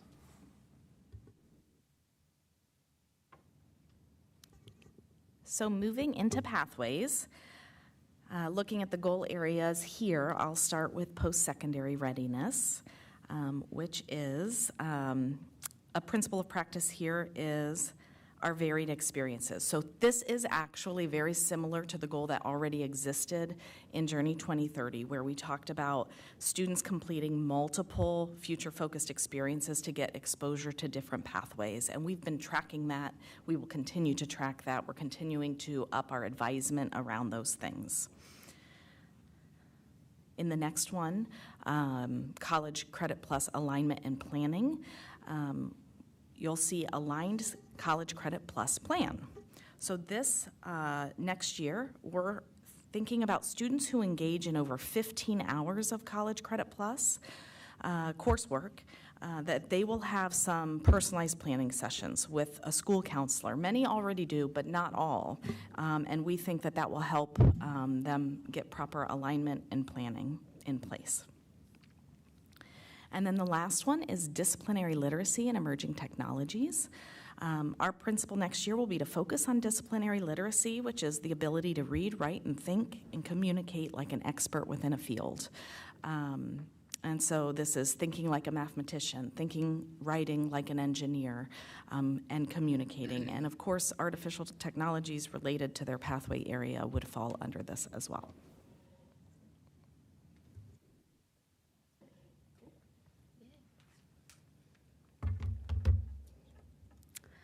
Good evening. In 2026-2027, our team's work will be centered around one overarching goal, making communication across Dublin City Schools clearer, more consistent, and more accessible for every family, staff member, student, and community stakeholder. That work is grounded in our principles of practice that you will see up there on the screen, which focus on strengthening meaningful engagement, building communication capacity across the organization, and ensuring equitable access to information. For the first one, meaningful engagement, one of the largest initiatives supporting our work is the adoption and implementation of Parent Square.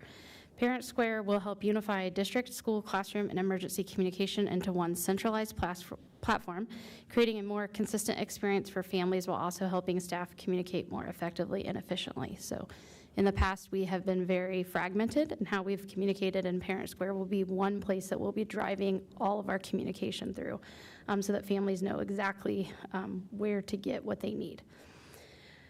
Under communication capacity, with the support of Dr. Marshausen, Dr. Schwanke, and Mrs. Althouse, the communications team is leading a district-wide professional learning effort tied directly to our goals.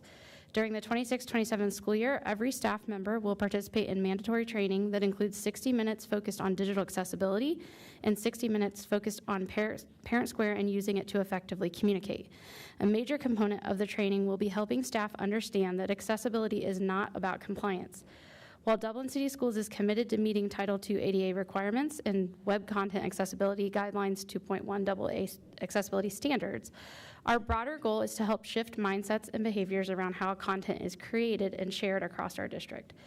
Accessibility means thinking intentionally about how all people receive and interact with information. That includes everything from document structure and color contrast to captions, translation features, readability, and audience awareness.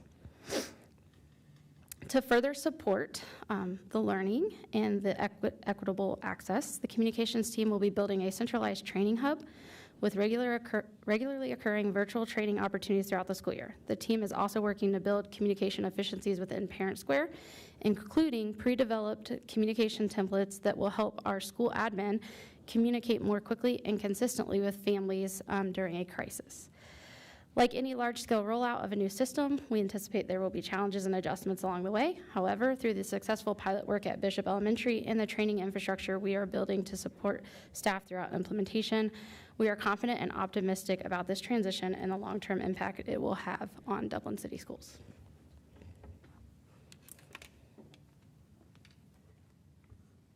Okay, next up is Finance and Resources. Yeah, thank you. Me and Mr. Boney will present a few things here that we tie together so much.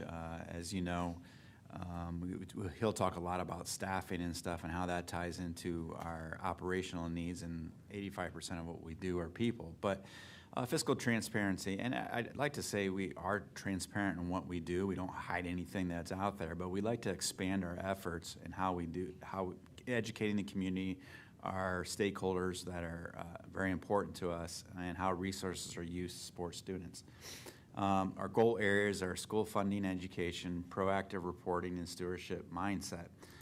School funding, education, really, and if you heard me talking, sometimes I get really deep into the weeds and kind of really go maybe overboard in my explanations, but try to simplify things for our constituents out there who not necessarily, or other stakeholders who not necessarily understand it as much or has been through it as much as, you know, Mr. Valentine, you've been on our finance committee for a long time and been to rating agencies. Maybe someone that's newer, like Ms. Seward here, for example, who's newer on the board. Keeping that in mind and having that common, clear, accessible language to be able to explain things, and also expanding upon our community learning opportunities. We've already kind of done that, started that process with some of our groups out there, such as key communicators, PTO presidents, our senior council, and so forth, and just try to expand on those opportunities and on what we do in learning our financial position of the district. Proactive reporting. Really, that's something we already kind of really do. And just kind of continue with that as we go forward. We have the cadence of the 5-year forecast. We have monthly financial reports. I give updates as the year goes on if there's anything in between those time frames. Continue to do that, but and expand upon that as necessary. And then finally, fiscal literacy amongst leadership and shared ownership. That's really internal more, is really with our admin and our central office and our department level leads, is to kind of really build upon, yes, do they have a say in the budget process? Yes, they do. But even more, give them understanding when they make those decisions, how does it affect at the end of the game and that shared ownership? When they're making that budget or it's looking at staffing needs, how does that impact at the end of the day the overall financial position of the district? All right, moving on to resource alignment. So in our area, in the HR area, we thought it was really important for us over the next few years to really align what we do with Mr. Kern's area. And we've always done that, but this was something that we decided really made sense to really focus in on that. So under personnel audits, if you look under departmental efficiency and then strategic vacancy review and then staffing benchmarking, there's a few things that we've done. So over the past few years, we've actually contracted with a few different companies to really look at services we provide. So in Mr. Andres's area, we've used some reports from New Solutions K-12 to look at how we staff in special education, EL services, gifted, in order to really look at, are there ways for us to maximize what we're doing already? Are there ways that we can achieve more efficiencies that way? We've also used Infinite Campus in order to really look at what are some ways that we can look at, especially at the secondary level, can we tighten up departmental level courses that we offer? Are there ways for us to use our staffing in such a way where maybe people travel differently? And so we've been able to model some of that, which has really been a big boost for us in terms of looking at what we can do. So automating that has made a big difference. I'm going to mention this in the next section, but every year we get new student enrollment projections. We use that in HR to determine staffing for the upcoming year. We use that in elementary, but we also use it in the secondary area as well. And that really helps us decide what are the things coming up that we need to pay attention to. Under data-driven staffing models, so outcome-based staffing, proactive enrollment forecasting, and then standardized staffing formulas. So one of the things, again, that we do in the HR area is we look at building needs and demographics to determine things like administrative support. So over the past few years, we've looked at what are the needs in each building so that we make sure that we don't have one size fits all. And then if we need administrative support, we can do that differently in different buildings based on things like free and reduced lunch, student populations, demographics, in order to come up with a ratio that makes sense.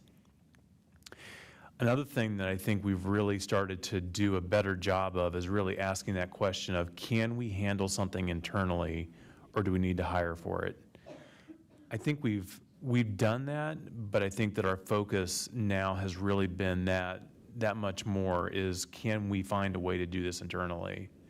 So that's another way that I think that finances and human resources have really kind of shorn up what we do. And then growing your own. This is something I think we do really well in Dublin. We have a Dublin Teachers Academy where we have students that have aspirations to be educators. We work with them. We show them how to interview. We stay in connection with them when they're off in college. We stay in communication. We offer them student teaching placements, field placements in Dublin.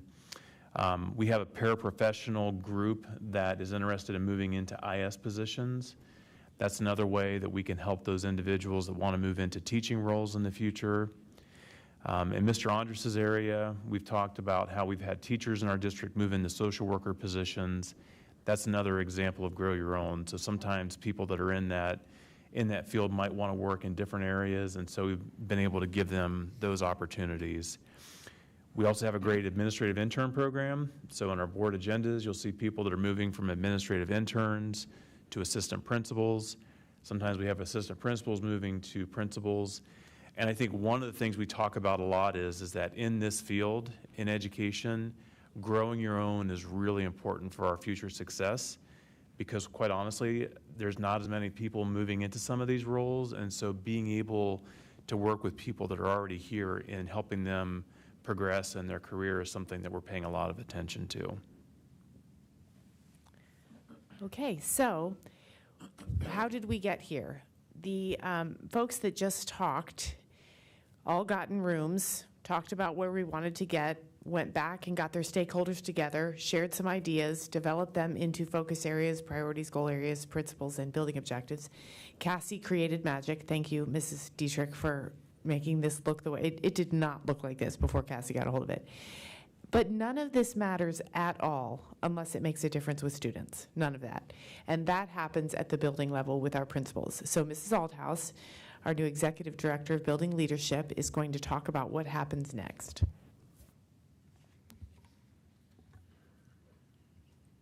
Thank you. Good evening. While Journey 2030 provides our district vision, our principals and teachers are the ones who really turn that vision into a reality. We empower them to create goals that are tailored to their specific needs of their students and their unique building cultures. To ensure consistency while allowing for this autonomy, though, every school will operate under a unified framework, which you see in front of you, of 3 specific objectives. Objective 1 will have an academic focus. Principals will select 1 core pillar. Objective 2 will have a student experience focus. So this will address the whole child while they focus on wellness and connection. And then their building objective 3 will be a choice. This allows our principals to address a unique need specific to their community. So this template requires every principal to have these 3 building outcomes and to also select from the principles of practice that you just heard our colleagues describe. And those are the specific behaviors that we hope to see and want to see in our classrooms. They will also design success metrics that they will use to objectively measure how they are progressing on their building objectives.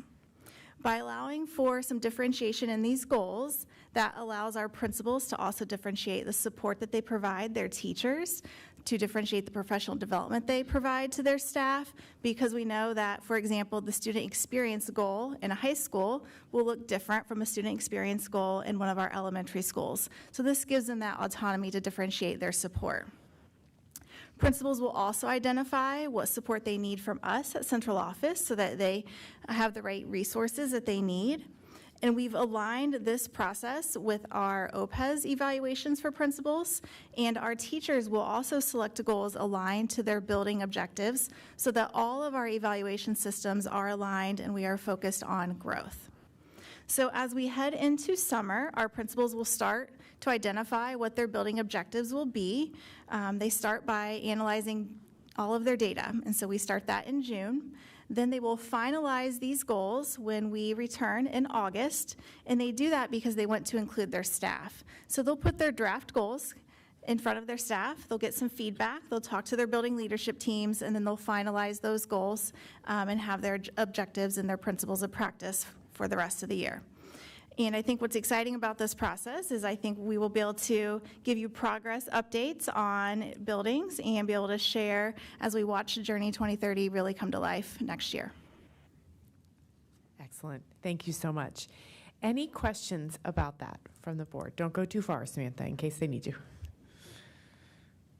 I have one question. As you are presenting this to the classroom teachers, I know that there's sometimes a lot of disconnect between what is expected and what can actually be done. Are you providing a toolbox for teachers on how to do some of the things like teaching techniques? So I know the gradual release model and training them on those types of things. Yes, yes, and yes.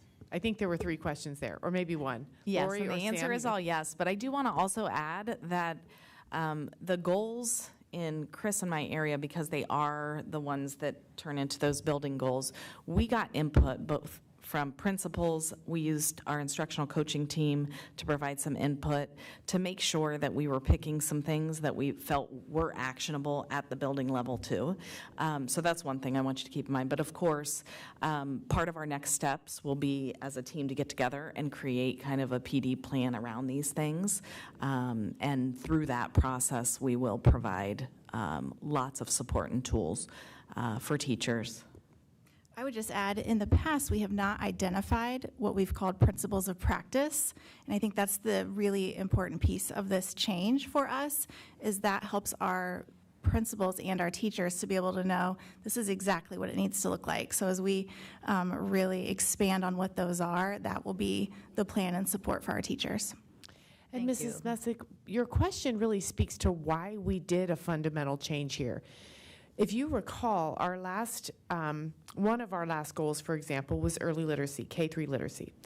We're still working on that. I can't emphasize that enough. But if you taught 5th grade literacy, you kind of weren't in there, right? That just wasn't, you didn't have to kind of engage with that. What we have now is a document that shows, it's kind of like a cascading bingo card, so to speak. And the principles of practice, there are a lot of options there. And as a team, we talked about this and we said, you know, is this too much? But then we thought about those teachers that unless we give them options and give them kind of a snapshot of what their instruction looks like under this, then they can go, yeah, not me. I don't have to worry about this. And so we're trying to eliminate that exact thing that you just asked about. I appreciate that as a teacher who a lot of times gets these things and then, oh, great, how do I do this? Right. So I appreciate that you're giving them the how as well. Thank you. Any other questions? Okay, we will keep you posted on this as we kind of walk down this road. I truly want to thank the team and everybody for coming together and really doing a glow up of our Journey 2030 goals. Let me draw your attention back to the agenda. Now we do have a couple of things for you to vote on. The first is the handbooks. The preschool, elementary, middle, and high school handbooks are in here. I do just want to indicate that the Paths handbook that we used to have approved is being folded into the, you'll say it better than I will. Into the high school, and then we'll create a guidebook for the Paths students specifically. Perfect. So we didn't forget that. We just are really trying to consolidate. And again, a huge shout out to Brian Arnold, Mike Waite, and Donita Hampton at Jerome for taking this on as a project, and then to Samantha Althouse and Janet Grenison for really making it incredible. I also want to thank Tiffany De Silva. Tiffany, we looked at this 18 million times and did not catch that we had not updated the start times, the bell schedule for high school. We did it everywhere else, but not there, and Tiffany caught that for us today. Tiffany also asked a really good question today about accessibility for these, for our for accessibility on the website, and they will be fully accessible and translatable for anyone who needs that. The other thing on here for your approval this evening is upping the amount that we would pay for Ms. Andrea Gano. She steps in to help us with student evaluations. We continue to have staff vacancies and increases in the number of evaluations we need to complete, and so we need to use her more. And that's what's on here for your approval this evening. Thank you.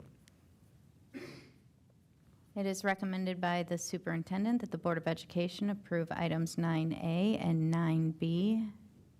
Do I have a motion? So moved. Moved by Mrs. De Silva. Do I have a second? Second. Second by Mr. Valentine. Please call the roll. Mrs. De Silva? Yes. Mr. Valentine? Yes. Mrs. McLean? Yes. Ms. Seward? Yes. And Mrs. Messick? Yes, motion passes 5-0. All right, Mr. Kern. Yeah, back to me. Sorry for earlier there. Real quick, on this evening's agenda, you saw a lot of the action items on here that you had the last board meeting. DEF did another round of grants. They're going to use the 029 funds that we have in trust at Columbus Foundation. And so all these actions for C through F essentially is all due to that awarding of the extra additional grants. One of the donations this evening, we do have an anonymous donation for $10,000 to the Jerome High School wrestling program to purchase wrestling mats, to be specific. And then finally, on our April 30th financial report for this month, or for the month of April, as you can see, we're within 0.6% on revenues. We're over estimates at this point and under expenditures by 0.7%. So overall, we're in line with our estimates. This reminder, this is from our February forecast.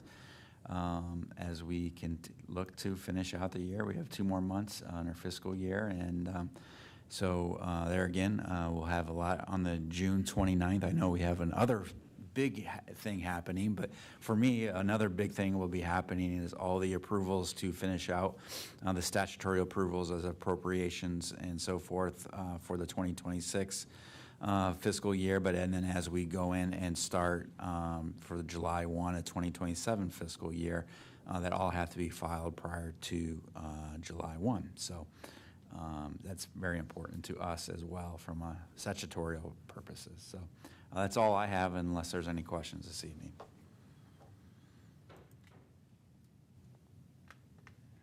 Going to give Mr. Valentine just a second to get back to his seat.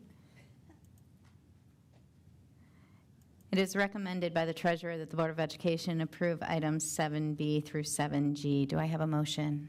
So moved. Moved by Mrs. De Silva. Do I have a second? Second. Second by Ms. Seward. Please call the roll. Mrs. De Silva? Yes. Ms. Seward? Yes. Mrs. McLean? Yes. Mr. Valentine? Yes. And Mrs. Messick? Yes. Motion passes 5-0.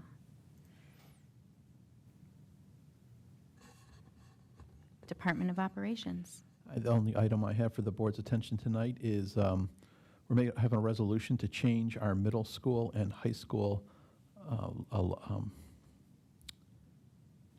middle school and high school lunch prices from $2.80 to $3.25 at middle school and $2.95 to $3.25 at high school. This was based on a survey we took within the 270 loop. We're basically below market, and this will also help decrease the subsidy that the district has to pay. These price increases would go into effect at next school year, and we'll work with Cassie and her team on getting the word out.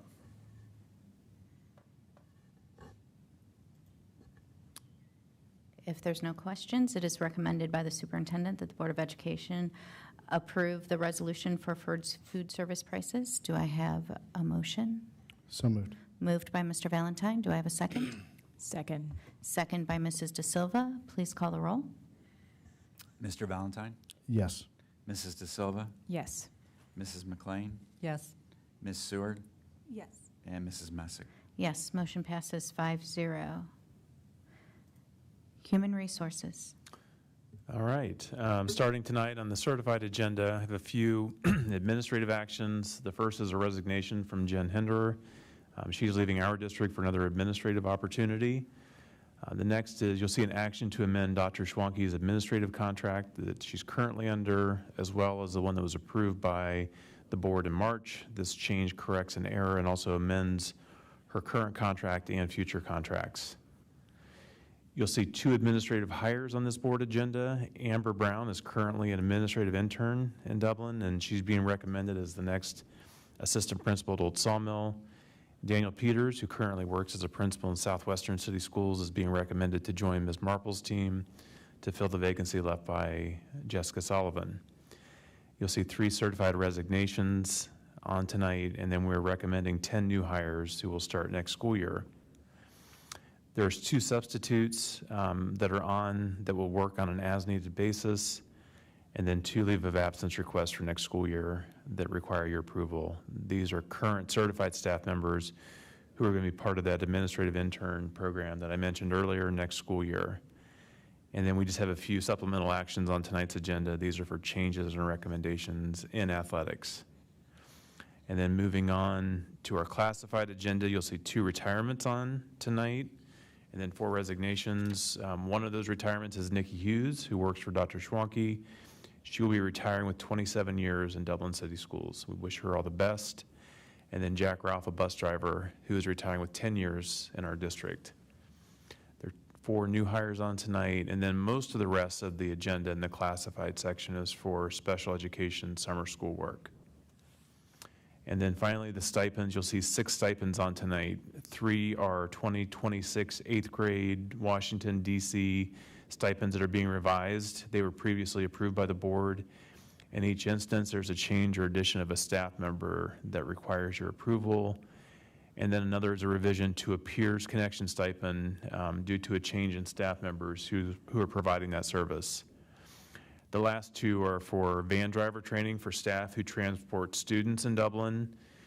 And then the final one is Title I Extended Summer Learning Support. The subject areas are math and/or literacy, and are for teachers at Thomas, Old Sawmill, Riverside, Hopewell, and Wright. That concludes the HR portion of tonight's agenda. It is recommended by the superintendent that the Board of Education approve items 13A through 13C. Do I have a motion? So moved. Moved by Ms. Seward. Do I have a second? Second. Second by Mrs. De Silva. Please call the roll. Ms. Seward? Yes. Mrs. De Silva? Yes. Mrs. McLean? Yes. Mr. Valentine? Yes. And Mrs. Messick? Yes, motion passes 5-0. And we can adjourn. Do I have a motion to adjourn? So moved. Moved by Mr. Valentine. Do I have a second? Second. Second by Mrs. De Silva. Please call the roll. Mr. Valentine? Yes. Mrs. De Silva? Yes. Mrs. McLean? Yes. Ms. Seward? Yes. And Mrs. Messick? Yes, we are adjourned. Thank you for staying.